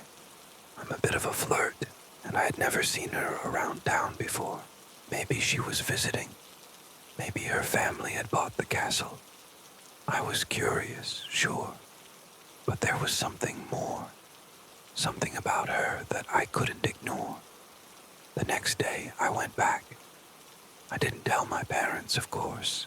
I simply said I was going to meet some friends, grabbed my phone and flashlight, and biked back to the castle as the sun began to set. I squeezed through a broken part of the fence and stood at the base of the crumbling stone walls. Up close, the castle looked like it was held together only by time and ivy. The windows were shattered, and the balcony where I'd seen her was dark. But still, I called out, "Hey, you there? I saw you yesterday." Nothing, but I heard something else. Footsteps. Soft, bare footsteps. On the wooden floor above. I took that as an invitation. The inside of the castle smelled of damp stone and decay. Dust filled the air, and the old wooden stairs creaked with every step, as though they remembered each person who had walked them before. Then I saw her. She was standing at the end of the hallway, just beyond the light spilling from the open balcony doors. Same white dress, same black hair. "Hi," I said, forcing a smile. "I'm just, passing through." She smiled back. Then, without saying a word, she walked through the closed door behind her, not opening it, just walking through it, as if it wasn't even there. I ran, not just out of the castle. I didn't stop until I was home, my lungs burning, my throat sore. I couldn't sleep that night. I couldn't shake the feeling. But I went back. Again. Why? I still don't know. The dream started the night after. Her face standing at the foot of my bed. Her smile in the mirror behind me. I couldn't eat. My parents started to worry. I told them it was just a cold. Then one night I dreamed I heard her whispering to me. Her voice was hollow like wind, blowing through a pipe. I woke up with mud on my feet, and my bedroom door was locked from the inside. The last time I saw her was last week. I was sitting in my room when I heard someone whisper my name from under my bed. I've tried burning sage. I've tried deleting the photos I took that day. They're back every morning. My parents still think I'm just stressed from exams, but I can't tell them what really happened. I can't tell them that the stories were true, and I can't tell them that she's still here, sometimes just inches away from me in the dark. She followed me back. I think she's in love, and now I can't leave. Hotel security incident. The vanishing. Man, I used to work night security at a hotel, and there was one man who always used the elevator, but never appeared on camera when he got off. I finally figured out where he was really going. This is hard to write, and I'm shaking as I do. I can't stop thinking about what happened. I've quit that job, and I can't go near the place anymore. Even thinking about it still haunts me like it just happened. I'm a young guy, just like anyone else, and money was tight. So I took a job in hotel security. It wasn't a fancy 5-star place, just a decent hotel with a few guests. My shifts were mostly the night shift, from 11 p.m. to 7 a.m. And let me tell you, it was mostly boring. Silence. The occasional drunk guest or minor issue, but mostly just sitting in front of security monitors, doing a round every hour or so, and handling calls from rooms or outside. The operations room was small, right next to the front desk. It had a desk with the monitors, an internal phone, and a logbook for writing down anything important. The cameras covered all the important spots. The main entrance, the lobby, corridors in front of the elevators and rooms, the restaurant, the bar, and the garage, if there was one. But there was one place that had no cameras, inside the elevator itself. The elevator was old. It had a manual door you had to pull open after the automatic door opened. The sound it made, this faint whine and mechanical groan, was distinctive. I once asked my supervisor why there wasn't a camera in there. After all, anything could happen inside an elevator, right? His response was that the hotel owner thought it was an unnecessary expense, and that nothing would happen in there. It's just a minute-long ride. Strange logic, but I was just a worker doing my job. If there had been a camera, though, maybe things would have turned out differently. Or maybe I would have lost my mind much sooner. I started noticing something odd after about 2 or 3 months on the job. The night shift was so dull that you focus on any movement you see or strange sounds you hear. The first time I saw this man, it seemed perfectly normal. He walked into the lobby looking unremarkable, dressed in slacks and a shirt, around his 40s or 50s, with thinning, black hair. He pressed the elevator button, waited, entered when the door opened, and the door closed behind him. I checked the elevator screen to see which floor he went to. It lit up the 4th floor. I waited a few seconds, expecting the camera to capture him exiting, but no one came out. The elevator doors opened and closed, but nobody stepped out. I thought maybe I missed it, or the camera had a blind spot. I rewound the footage. Sure enough, the man entered the elevator, but the 4th floor camera showed no one exiting. I checked the log to see if the elevator went anywhere else, and saw that it went down to the 2nd floor, right after. I looked at that camera, and again, no one exited. Then it went back down to the lobby. Where had he gone? Did he disappear inside the elevator? At first I chalked it up to me being tired, or maybe a glitch in the system. But a few days later, the same thing happened. The man entered the elevator, went up to a different floor this time, and again, no one exited. That's when I began to worry. Something wasn't right. The man's appearance started to follow a strange pattern. His timings made no sense.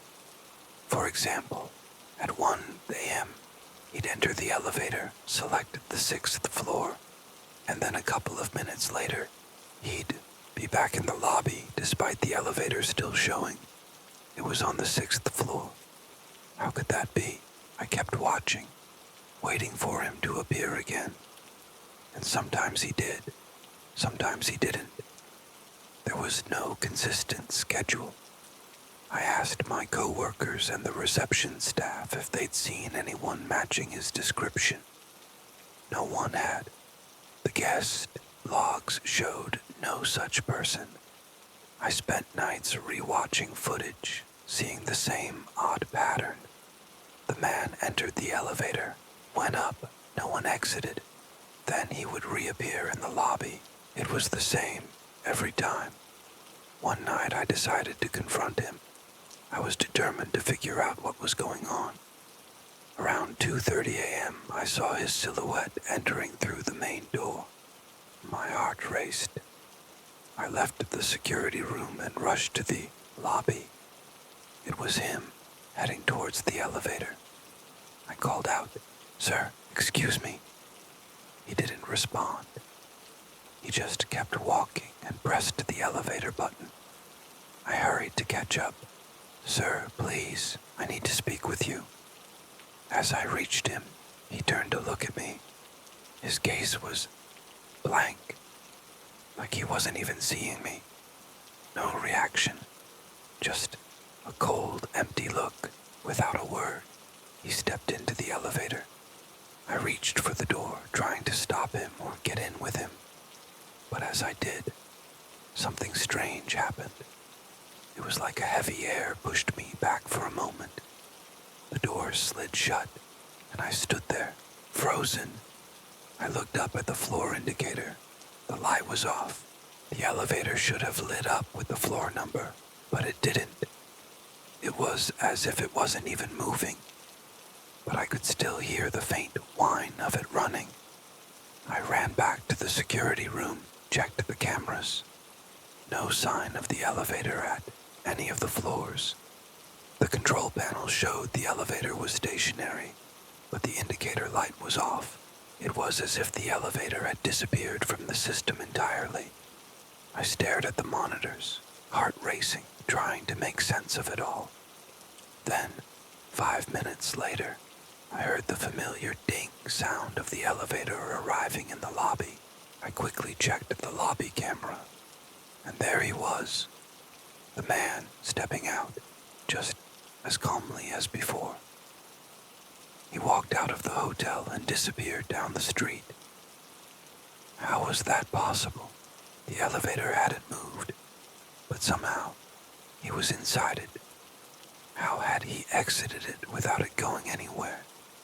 Where had he been during those 5 minutes?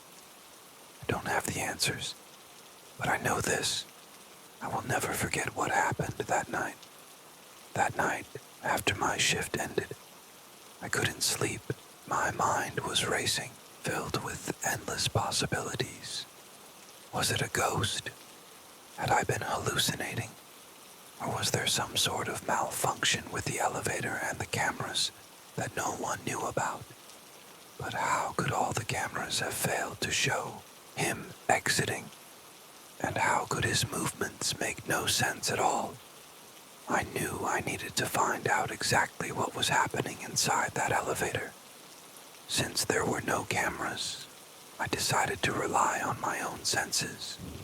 The next night, I was ready as soon as I saw his silhouette enter the main door.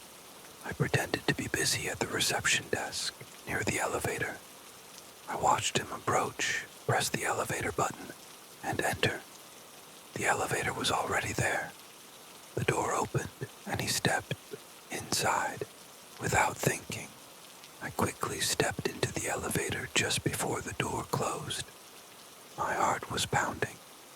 The man didn't even acknowledge me. He was completely indifferent, as though I weren't there. He stood in one corner of the elevator, and I stood across from him, both facing the door. The door closed, followed by the inner manual door. The lights inside flickered, growing dim. I looked at the floor panel and noticed neither of us had pressed any button. So, where had he been going all those other times? How had the elevator moved on its own?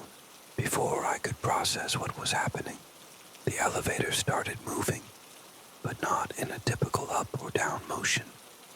It felt more like the elevator was sliding sideways or rotating slowly. The sound of grinding metal was louder than usual, and the light inside flickered even more violently, growing dimmer still. I glanced at the man. He remained still, staring blankly ahead. I managed to choke out, "Who are you? What is going on?" No response. It was as if he wasn't even aware of my presence. Suddenly, the elevator jerked to an abrupt stop, much harsher than usual. I stumbled backward and hit the wall. The light cut out completely for a moment, then returned as a faint glow, barely enough to see anything. I then heard something from outside the door, not the usual hotel sounds, but something eerie. It was like distant sirens, but not mechanical. The high-pitched wailing seemed to be coming from voices, fragmented and rhythmic, almost as though it was a form of communication. A horrible sound that made the hairs on my neck stand on end. The elevator door began to open slowly, with a loud, screeching sound, as if it were struggling. The noise from outside grew louder and more intense. With every inch the door opened. The light coming from the gap wasn't the normal bright hallway light.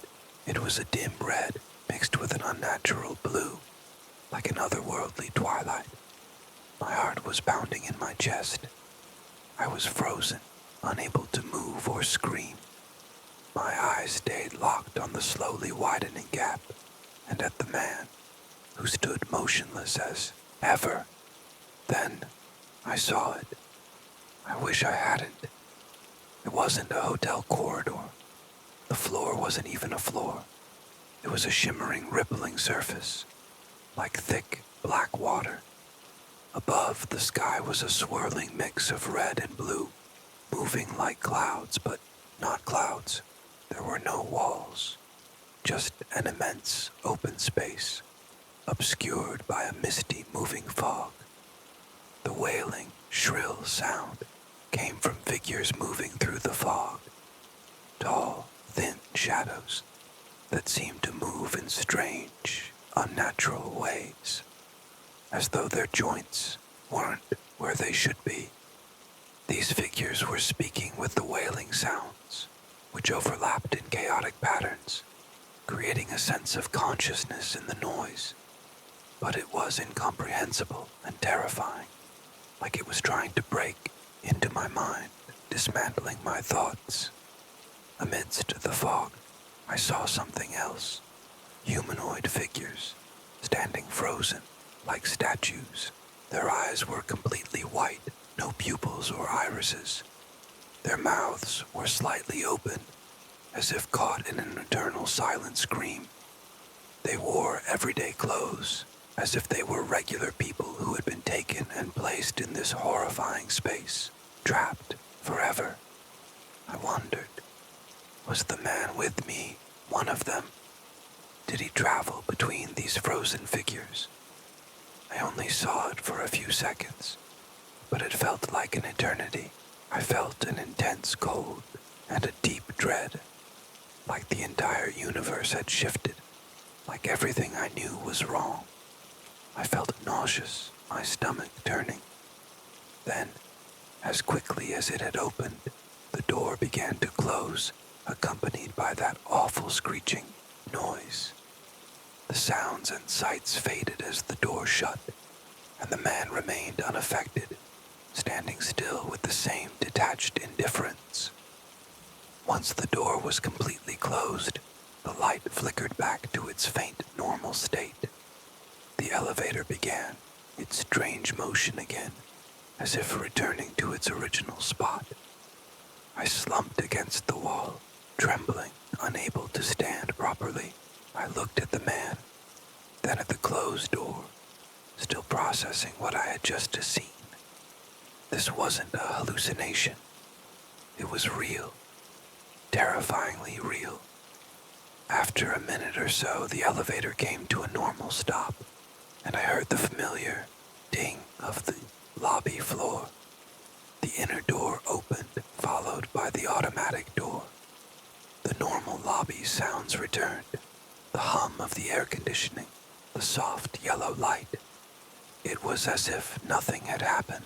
The man stepped out of the elevator, walked calmly toward the main entrance, and disappeared into the night. I stood there, stunned, unable to move for another minute. The sounds, the image of that dreadful place, haunted my mind. The figures, with white eyes, they wouldn't leave my thoughts. Finally, I stumbled out of the elevator, disoriented, feeling as though I had just woken from a nightmare. I made my way back to the security room and collapsed into a chair, staring at the blank monitors. The elevator control panel showed it was stationary on the ground floor. What had just happened? Was that elevator some kind of gateway? A portal to other dimensions? And the man, was he one of those strange beings I saw? Or was he just a guide, leading the elevator on its otherworldly journeys? Were the frozen figures people who had ridden the elevator at the wrong time and gotten trapped? All these questions swirled in my mind, but no answers made sense. The only thing I knew for sure was the terror that had gripped me. This wasn't like any fear I had ever known. This was existential dread, the kind of fear that makes you realize that there are things in the universe that shouldn't be known, and if you stumble upon them, Nothing will ever be the same again. I couldn't finish my shift. I felt like I was losing my mind, like something worse would happen if I stayed. I grabbed my belongings, wrote a quick resignation note, and left it on the desk. Before dawn, I walked out of the hotel, convinced someone or something was following me, the eerie siren still ringing in my ears. Since then, I haven't been able to sleep well.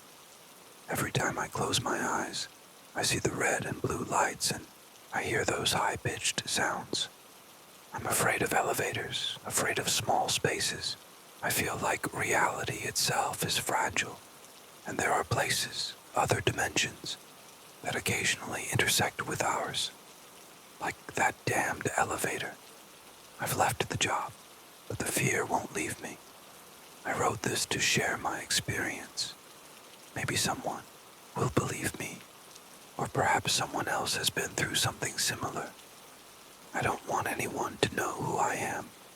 I just need to get this nightmare out of my mind and warn others. If you encounter an old elevator or notice something strange about it, don't use it. Get away, fast. You might not be going to the floor you think you are. You might be going somewhere else entirely, a place where nobody returns unchanged. I'm sorry if this was long, but it's what I feel. And remember, those sounds still haunt me when I'm alone at night. I truly hope they're just in my head. The VHS tapes, a mystery, unfolds. Last night, a seventh VHS tape appeared. I work in audio for a small production team. It's not glamorous. Mostly I haul equipment, run cables, keep batteries charged, and make sure boom mics stay out of the shot. I never handle the camera. Honestly, I prefer it that way. I like being behind the scenes, unnoticed, doing my part without drawing attention. That's how I like it. A month ago, we were filming on a property down Hawthorne Lane. If you're local, you might recognize it. A dead-end road, thick with trees, and a house that seemed to be slowly consumed by the woods. We were shooting mainly B-roll, shots of decay, crumbling stairs, rotting beams, very atmospheric. On the second day of filming, I was in the attic clearing space when I found an old VCR. It looked like it hadn't been touched in decades, hidden behind insulation, wedged between two beams, as if someone had gone out of their way to keep it hidden. Beside it, there was a torn paper bag with 6 VHS tapes inside. Each tape had a handwritten label with dates from 1996 to 1999. I should have told the team, handed it over, or just thrown it away, but something about it, how the dust settled, the smell, the way the bag split open in my hands, felt important, like I was supposed to find it. So, I took it home. I hooked up the VCR to my bedroom TV, using old cables I barely remembered having. I didn't sleep the night I watched the first tape. The footage began with a man filming the house, the same house we'd been in. The wallpaper was different, older, yellowed, peeling, like it had been abandoned for years. The man didn't speak. He just walked through the rooms until he reached the attic. He turned the camera around, stood in front of it, and stared, unmoving. Then he opened his mouth, wide, unnaturally so. The mic popped as blood ran from the corners of his mouth, and something small and dark, like a tooth, fell from his mouth. Then the tape ended. The second tape was worse. It showed basement footage. The person holding the camera was breathing heavily, whispering something I couldn't make out. The floor was scratched up, deep gouges, like something heavy had been dragged across the concrete. camera shook. In the corner of the frame, a figure appeared briefly, crawling. It looked like a person, but not quite. A distorted version of one. The camera fell, recording a wooden chair for a second. Static. Then, nothing. Tape 3 didn't play at all. It just emitted a high-pitched tone that made my cat hiss and run from the room. I watched the other tapes slowly, over several days. One showed a group of people in robes gathered around a table in the woods. They poured something, ash, I think, over a woman's body. Her mouth was stuffed with dirt. One of them said, "Not enough soot, she won't cross." Then, someone laughed. Another tape showed a person standing over an open hole in the basement floor. Just raw earth. No ladder. Only a single chair in the center of the room. They dropped something into the hole. It looked like a handful of black hair. Then they said, "Take this and forget her face." The sixth tape began with a room I didn't recognize. Long, windowless, and almost bare, except for the same chair from the other tapes. The same woman was sitting in it, still. Her eyes were half-lidded, her breathing barely perceptible. She didn't speak. The camera circled the room, then panned to the walls. There was something scrawled low in the corner, almost out of frame. I rewound, paused, and rewound again. The words weren't in English. It looked like a faint quote carved into the paint. Corpus tuum memoriam portabit. I didn't know what it meant, but I said it out loud anyway, just to feel the shape of it. The next day I tried tape 3 again. This time, it played. The footage began mid-sentence.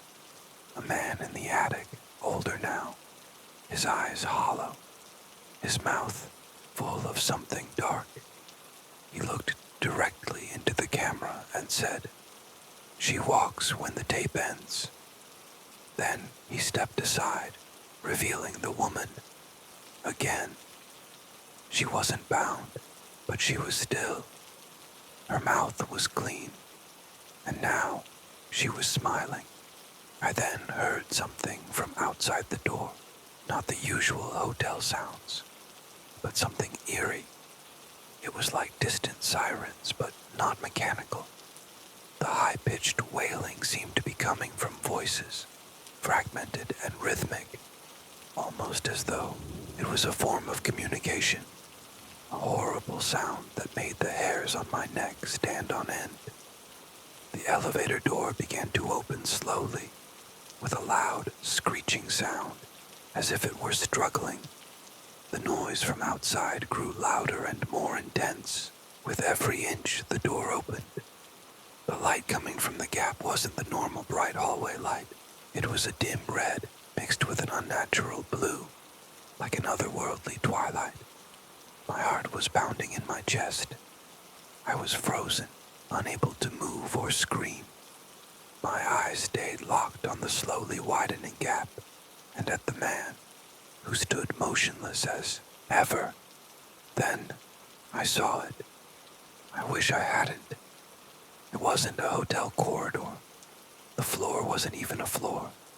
It was a shimmering, rippling surface, like thick, black water. Above, the sky was a swirling mix of red and blue, moving like clouds, but not clouds. There were no walls, just an immense open space, obscured by a misty, moving fog. The wailing, shrill sound came from figures moving through the fog, tall, thin shadows that seemed to move in strange, unnatural ways, as though their joints weren't where they should be.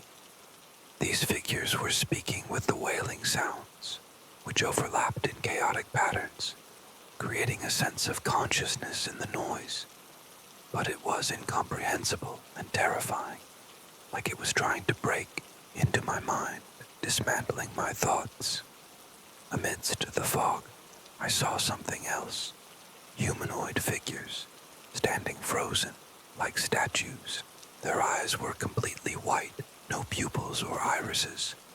Their mouths were slightly open, as if caught in an eternal silent scream. They wore everyday clothes, as if they were regular people who had been taken and placed in this horrifying space, trapped forever. I wondered, was the man with me one of them? Did he travel between these frozen figures? I only saw it for a few seconds, but it felt like an eternity. I felt an intense cold and a deep dread, like the entire universe had shifted, like everything I knew was wrong. I felt nauseous, my stomach turning. Then, as quickly as it had opened, the door began to close, accompanied by that awful screeching noise. The sounds and sights faded as the door shut, and the man remained unaffected, standing still with the same detached indifference. Once the door was completely closed, the light flickered back to its faint normal state. The elevator began its strange motion again, as if returning to its original spot. I slumped against the wall, trembling, unable to stand properly. I looked at the man, then at the closed door, still processing what I had just seen. This wasn't a hallucination. It was real, terrifyingly real. After a minute or so, the elevator came to a normal stop, and I heard the familiar ding of the lobby floor. The inner door opened, followed by the automatic door. The normal lobby sounds returned, the hum of the air conditioning, the soft yellow light. It was as if nothing had happened.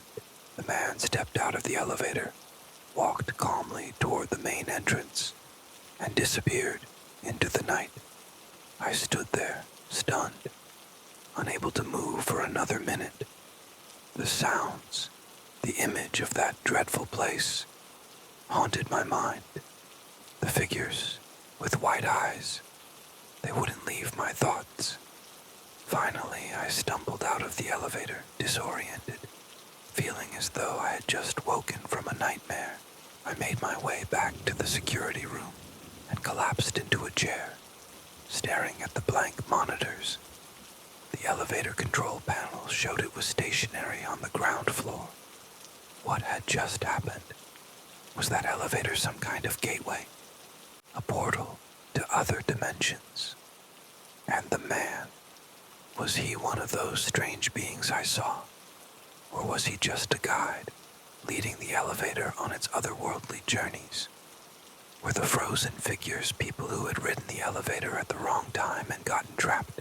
All these questions swirled in my mind, but no answers made sense. The only thing I knew for sure was the terror that had gripped me. This wasn't like any fear I had ever known.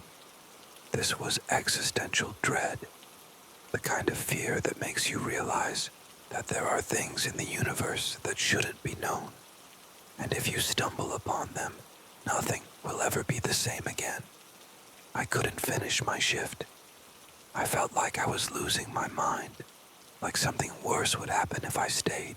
I grabbed my belongings, wrote a quick resignation note, and left it on the desk. Before dawn, I walked out of the hotel, convinced someone or something was following me, the eerie siren still ringing in my ears. Since then, I haven't been able to sleep well. Every time I close my eyes, I see the red and blue lights and I hear those high-pitched sounds. I'm afraid of elevators, afraid of small spaces. I feel like reality itself is fragile, and there are places, other dimensions, that occasionally intersect with ours. Like that damned elevator. I've left the job, but the fear won't leave me. I wrote this to share my experience. Maybe someone will believe me, or perhaps someone else has been through something similar. I don't want anyone to know who I am.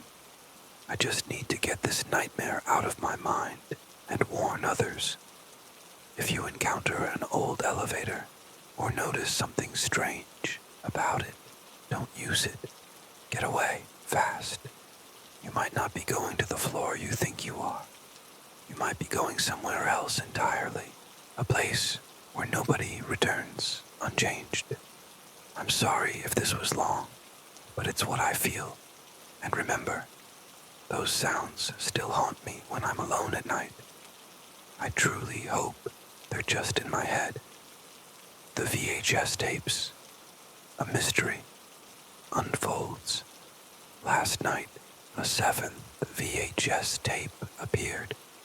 I work in audio for a small production team. It's not glamorous. Mostly I haul equipment, run cables, keep batteries charged, and make sure boom mics stay out of the shot. I never handle the camera. Honestly, I prefer it that way. I like being behind the scenes, unnoticed, doing my part without drawing attention. That's how I like it. A month ago, we were filming on a property down Hawthorne Lane.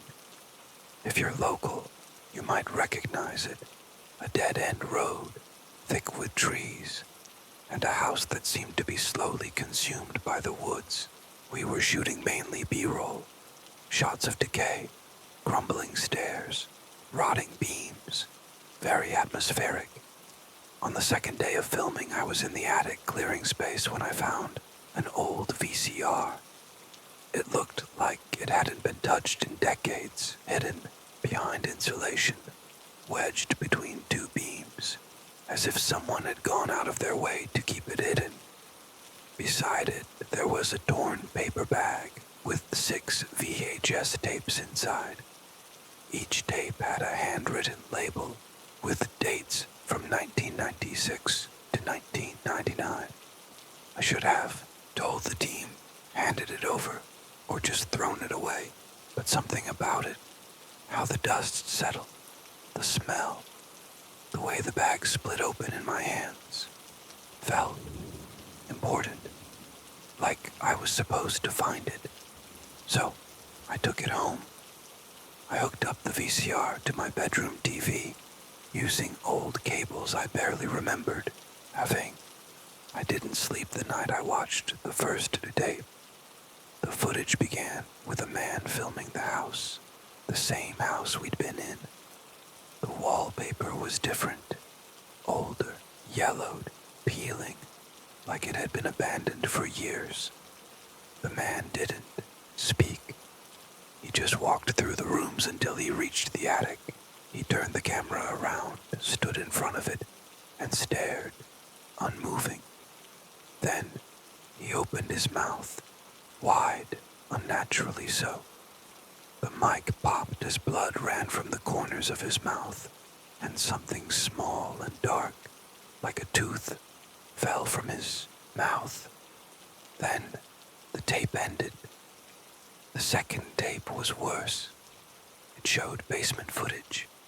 The person holding the camera was breathing heavily, whispering something I couldn't make out. The floor was scratched up, deep gouges, like something heavy had been dragged across the concrete. The camera shook. In the corner of the frame, a figure appeared briefly, crawling. It looked like a person, but not quite. A distorted version of one. The camera fell, recording a wooden chair for a second. Static. Then, nothing. Tape 3 didn't play at all. It just emitted a high-pitched tone that made my cat hiss and run from the room. I watched the other tapes slowly, over several days. One showed a group of people in robes gathered around a table in the woods. They poured something, ash, I think, over a woman's body. Her mouth was stuffed with dirt. One of them said, "Not enough soot, she won't cross." Then someone laughed. Another tape showed a person standing over an open hole in the basement floor. just raw earth. No ladder, only a single chair in the center of the room. They dropped something into the hole. It looked like a handful of black hair. Then they said, "Take this and forget her face." The sixth tape began with a room I didn't recognize. Long, windowless, and almost bare, except for the same chair from the other tapes. The same woman was sitting in it, still. Her eyes were half-lidded, her breathing barely perceptible. She didn't speak. The camera circled the room, then panned to the walls. There was something scrawled low in the corner, almost out of frame. I rewound, paused, and rewound again. The words weren't in English. It looked like a faint quote carved into the paint. Corpus tuum memoriam portabit. I didn't know what it meant, but I said it out loud anyway, just to feel the shape of it. The next day I tried tape 3 again. This time, it played. The footage began mid-sentence. A man in the attic, older now, his eyes hollow, his mouth full of something dark. He looked directly into the camera and said, "She walks when the tape ends." Then he stepped aside, revealing the woman. Again. She wasn't bound, but she was still. Her mouth was clean, and now she was smiling. I boxed up all the tapes and unplugged the VCR, coiling the cords tightly as if that would help. I left everything in the attic under a sheet, like trying to smother a nightmare. I didn't go back up there for days, trying to figure out how to get rid of them. I thought about destroying them, so no one else would find them like I had. But when I got home from work last night, I found a 7th tape on my hallway floor. No label, just a smear of ash across the top, like it had been dragged through an old fireplace. The time code wasn't blank, it was running backward. I plugged the VCR back in and watched it. The footage began outside, framed by branches, distant, like a predator watching prey. The camera was aimed at my house, not Hawthorne Lane, my home, my driveway. The living room light was on. The image was shaky, zooming in. Through the window I saw myself. Same shirt, same mug, same slouched posture. I hadn't noticed until I saw it from outside.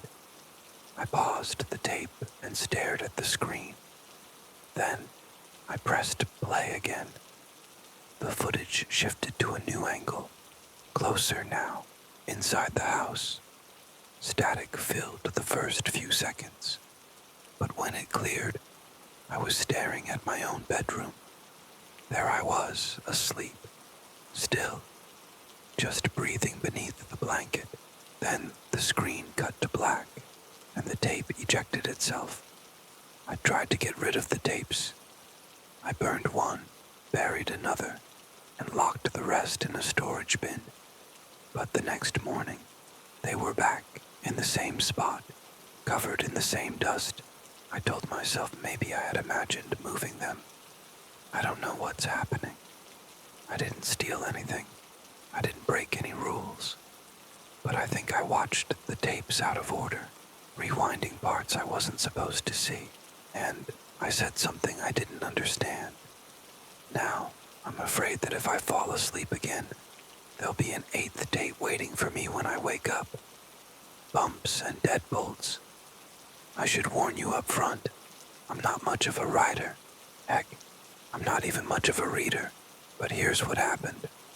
I live in a small town right on the edge of the woods. Like most small towns, it's pretty dull. Not much happens here, but when something does, everyone knows about it. Well, almost everyone. If you live in a town like mine, you'll know exactly what I mean. It's filled with a few people who actually do things, and others who seem to exist just to waste your time. Most of the time, it's harmless stuff, Old women gossiping like, "Yes, Bertha, we all know June and Dave are getting divorced." Or old men spinning tall tales. "No, Jim, you did not see a 40-point buck 3 springs ago." But no one remembers the most annoying man who ever lived here. Or at least, they'd rather forget him.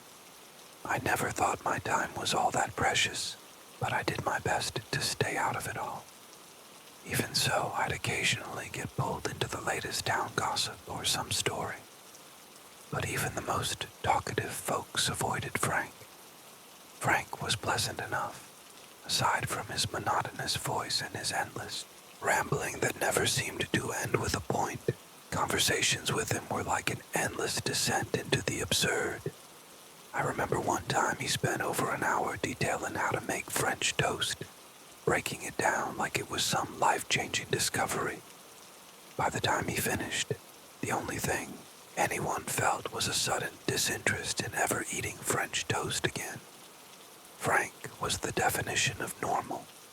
Like everyone in town, we thought we knew everything about him. His love for French toast, his routine life. He lived alone at the edge of the woods, worked at the tire shop every day except Sundays, and never deviated from his pattern. So when he was found dead in his bed, it was a shock. The rumor mill kicked into high gear, but the coroner, Dave, said it was anaphylaxis. "It's the most bumps I've ever seen on anyone," he exclaimed, louder than he meant to. Then, in a quieter voice, he added, "According to his medical records, he wasn't allergic to anything." Dave continued, "I talked to the chief, and they didn't find anything that could have caused it. Frank mostly ate TV dinners, and there were no pests or anything else that could have triggered it. We should know more once the toxicology report comes in." The report was expected on Tuesday. I could sense something was off before I even reached Main Street. The murmurs were already circulating. One woman casually said, "Well, at least she won't have to keep paying the lawyer." A man shook his head and muttered, "It's a damn shame." By the time I reached Main Street, it was clear. Frank was dead, but no one could figure out why. I was near the barber shop when I overheard someone say Frank had bled out. But there were no cuts or slashes, just the bumps. After Frank's death, time went back to normal. The rumors quieted down, and the new coroner blamed it on mosquitoes and allergy meds. Town gossip returned to its usual routine. Who's with who, and deer sightings the size of mountains. Frank was mostly forgotten until a family moved into his old house. I hear their kids get teased now, with whispers of, "You know someone died in that house, right?" Then Halloween approached, and like every town, we needed our boogeyman. Nothing significant happened until spring. It started small, 1 or 2 people a day visiting the doctor with complaints about itchy bumps. It never escalated, and maybe that's why people didn't pay it much attention. Each case was minor, just 3 or 4 bumps at most. But the locations were strange, between the fingers, the soles of the feet, or right inside the nostrils. I wasn't one of the first to experience it. I didn't believe it until it happened to me. Oh, the itching. It was unbearable. If I could have dipped into acid to get rid of my skin, I would have. The only relief came at night when I took the medicine the doctor gave me. At first I was hesitant. After everything that happened with Frank and Dave, who wouldn't be? But doxylamine and diphenhydramine did the trick. It took 4 months for those bumps to finally disappear. Then, the following spring, the bumps returned. But not everyone got them this time. I was unlucky enough to get one on the sole of my foot. Others weren't so lucky. They had up to 20 bumps scattered across one side of their bodies. The first person to go missing vanished about 2 weeks after the bumps returned. It was one of the kids from Frank's house. We searched the woods, the town, even called in volunteers from nearby counties. But there was no trace of him. He disappeared overnight. 2 days later he was found, screaming in the tree fort behind the house. His left leg was a bloody mess, skin and flesh scraped down to the bone. His fingernails broken and missing on both hands. To this day, he hasn't spoken. He's been in and out of mental health facilities since. At the barber shop, I hear he has a habit of making buzzing noises when he's alone. Psst, psst. After that, I'm sure deadbolt sales at the hardware store skyrocketed, but it didn't matter. 2 days after he was found, the next person disappeared. By then, no one hung around Main Street. People just went to work or school and then went straight home. The next victim was a waitress from the diner. She worked a late shift, but something happened between the last customer leaving and when she should have locked up, because locking up never happened. She was missing for 2 days before they found her, halfway to the next town. Her back was a mess. Her shirt was shredded, along with the skin underneath. It looked like she had slid on her back all the way from our town to the next. But later, we learned her back had never touched the ground. The bumps were still there. After she was released from the hospital, she left town, never to return.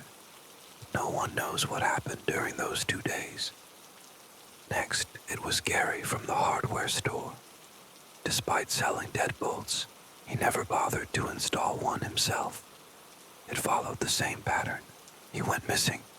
We searched, and 2 days later he was found. They had to rush him to a city hospital for reconstructive surgery. When they found him, his eyelids were swollen shut. He wasn't sure where he was, or how long he'd been locked in the back room of the hardware store. Poor guy had gouged out his own eyes. He doesn't remember much, but he does recall the buzzing, the never-ending sound that gnawed at him. Then, a few weeks later, a hunter from a nearby town disappeared.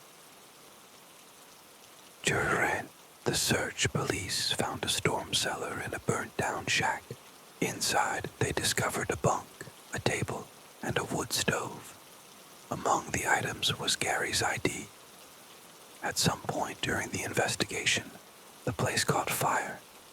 Police later reported finding syringes filled with doxylamine, diphenhydramine, and D7 proteins.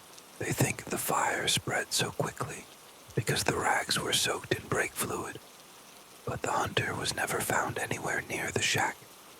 When they finally located him far from town, he was alive. No bumps. It's been years since it all happened, but I saw today on the news that the state will introduce UVL sprays to control the bugs. And guess what? I found a bump. Man, does it itch. You'd think with everything that happened, the creep in the cellar would be the worst person in town. But no, that honor still goes to Frank. Damn Frank. I hear my mom calling me from the basement. I'm not entirely sure why I'm putting this down in writing. Perhaps it's because if something were to happen to me, at least someone would know what happened. My mother passed away 2 months ago in a car accident. She was returning home from work when a drunk driver ran a red light, and the crash took her life instantly. It happened suddenly and violently, with no final words or farewells. Now, I live alone in the house we shared. It's too large for just one person, but I can't bring myself to leave yet. Her belongings are still everywhere. Her shoes by the door, her coffee mug in the sink, her favorite blanket on the couch. It all feels like she's just stepped out, running errands, and that any moment she'll walk through the door again. The first time I heard her voice, I thought I was still dreaming. It was around 3:30 a.m. when I woke up to a faint but unmistakable sound. "Sweetheart, can you come here?" I sat up in bed, my heart racing. The voice came from the basement. I told myself it was just a dream, maybe a product of being half awake. The next night it happened again, same time, same voice. But this time, it was clearer. "Come downstairs, honey. I need your help." I stayed frozen in bed, staring at the ceiling. I didn't move, didn't answer. The basement door was closed, just like it always is, and I wasn't about to open it. I tried to explain it away. Maybe it was just my grief playing tricks on me, but it kept happening. Every night, the same voice, the same call, and over time it began to change. At first, it sounded like her, but then the tone shifted. It became slower, heavier, as though the voice itself was struggling to form the words. 3 nights ago, when I still didn't respond, I heard footsteps on the stairs. Soft, deliberate steps, stopping right at the basement door. Then, a knock. 3 slow, heavy knocks. I didn't move. I barely even breathed. The next morning I found the basement door slightly ajar. I know for a fact I locked it the night before. Last night was the hardest. At exactly 3:30 a.m., I heard her again. But this time, something was different. The voice was strained, broken, as though the words were too much for the speaker to bear. "Please, come downstairs. It's cold and dark, and I can't find my way back." I couldn't hold back my tears. It sounded so much like her, but it wasn't.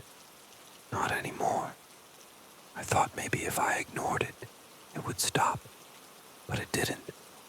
Tonight, it started earlier than usual, not at 3:30 a.m., but at midnight.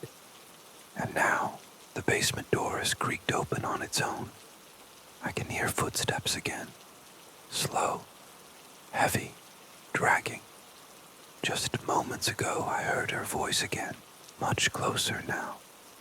"If you won't, come down here. I'll come up there." I'm sitting here writing this as the footsteps draw nearer to my door. I don't know if it's really her. I don't know if it's something else pretending to be her. All I know is that whatever is on the other side of my door right now, it's not my mom. TV static became my nightmare. One evening I was at home with my family. My mom, dad, brother, sister, and myself. We were all gathered in the living room watching TV. This was a rare moment because both of my parents had full-time jobs, so it was unusual for us to all be together at once. My brother and I had just returned from swim practice, and my sister had come back from her dance rehearsal. Everyone was exhausted, just looking to relax and unwind with some mindless TV.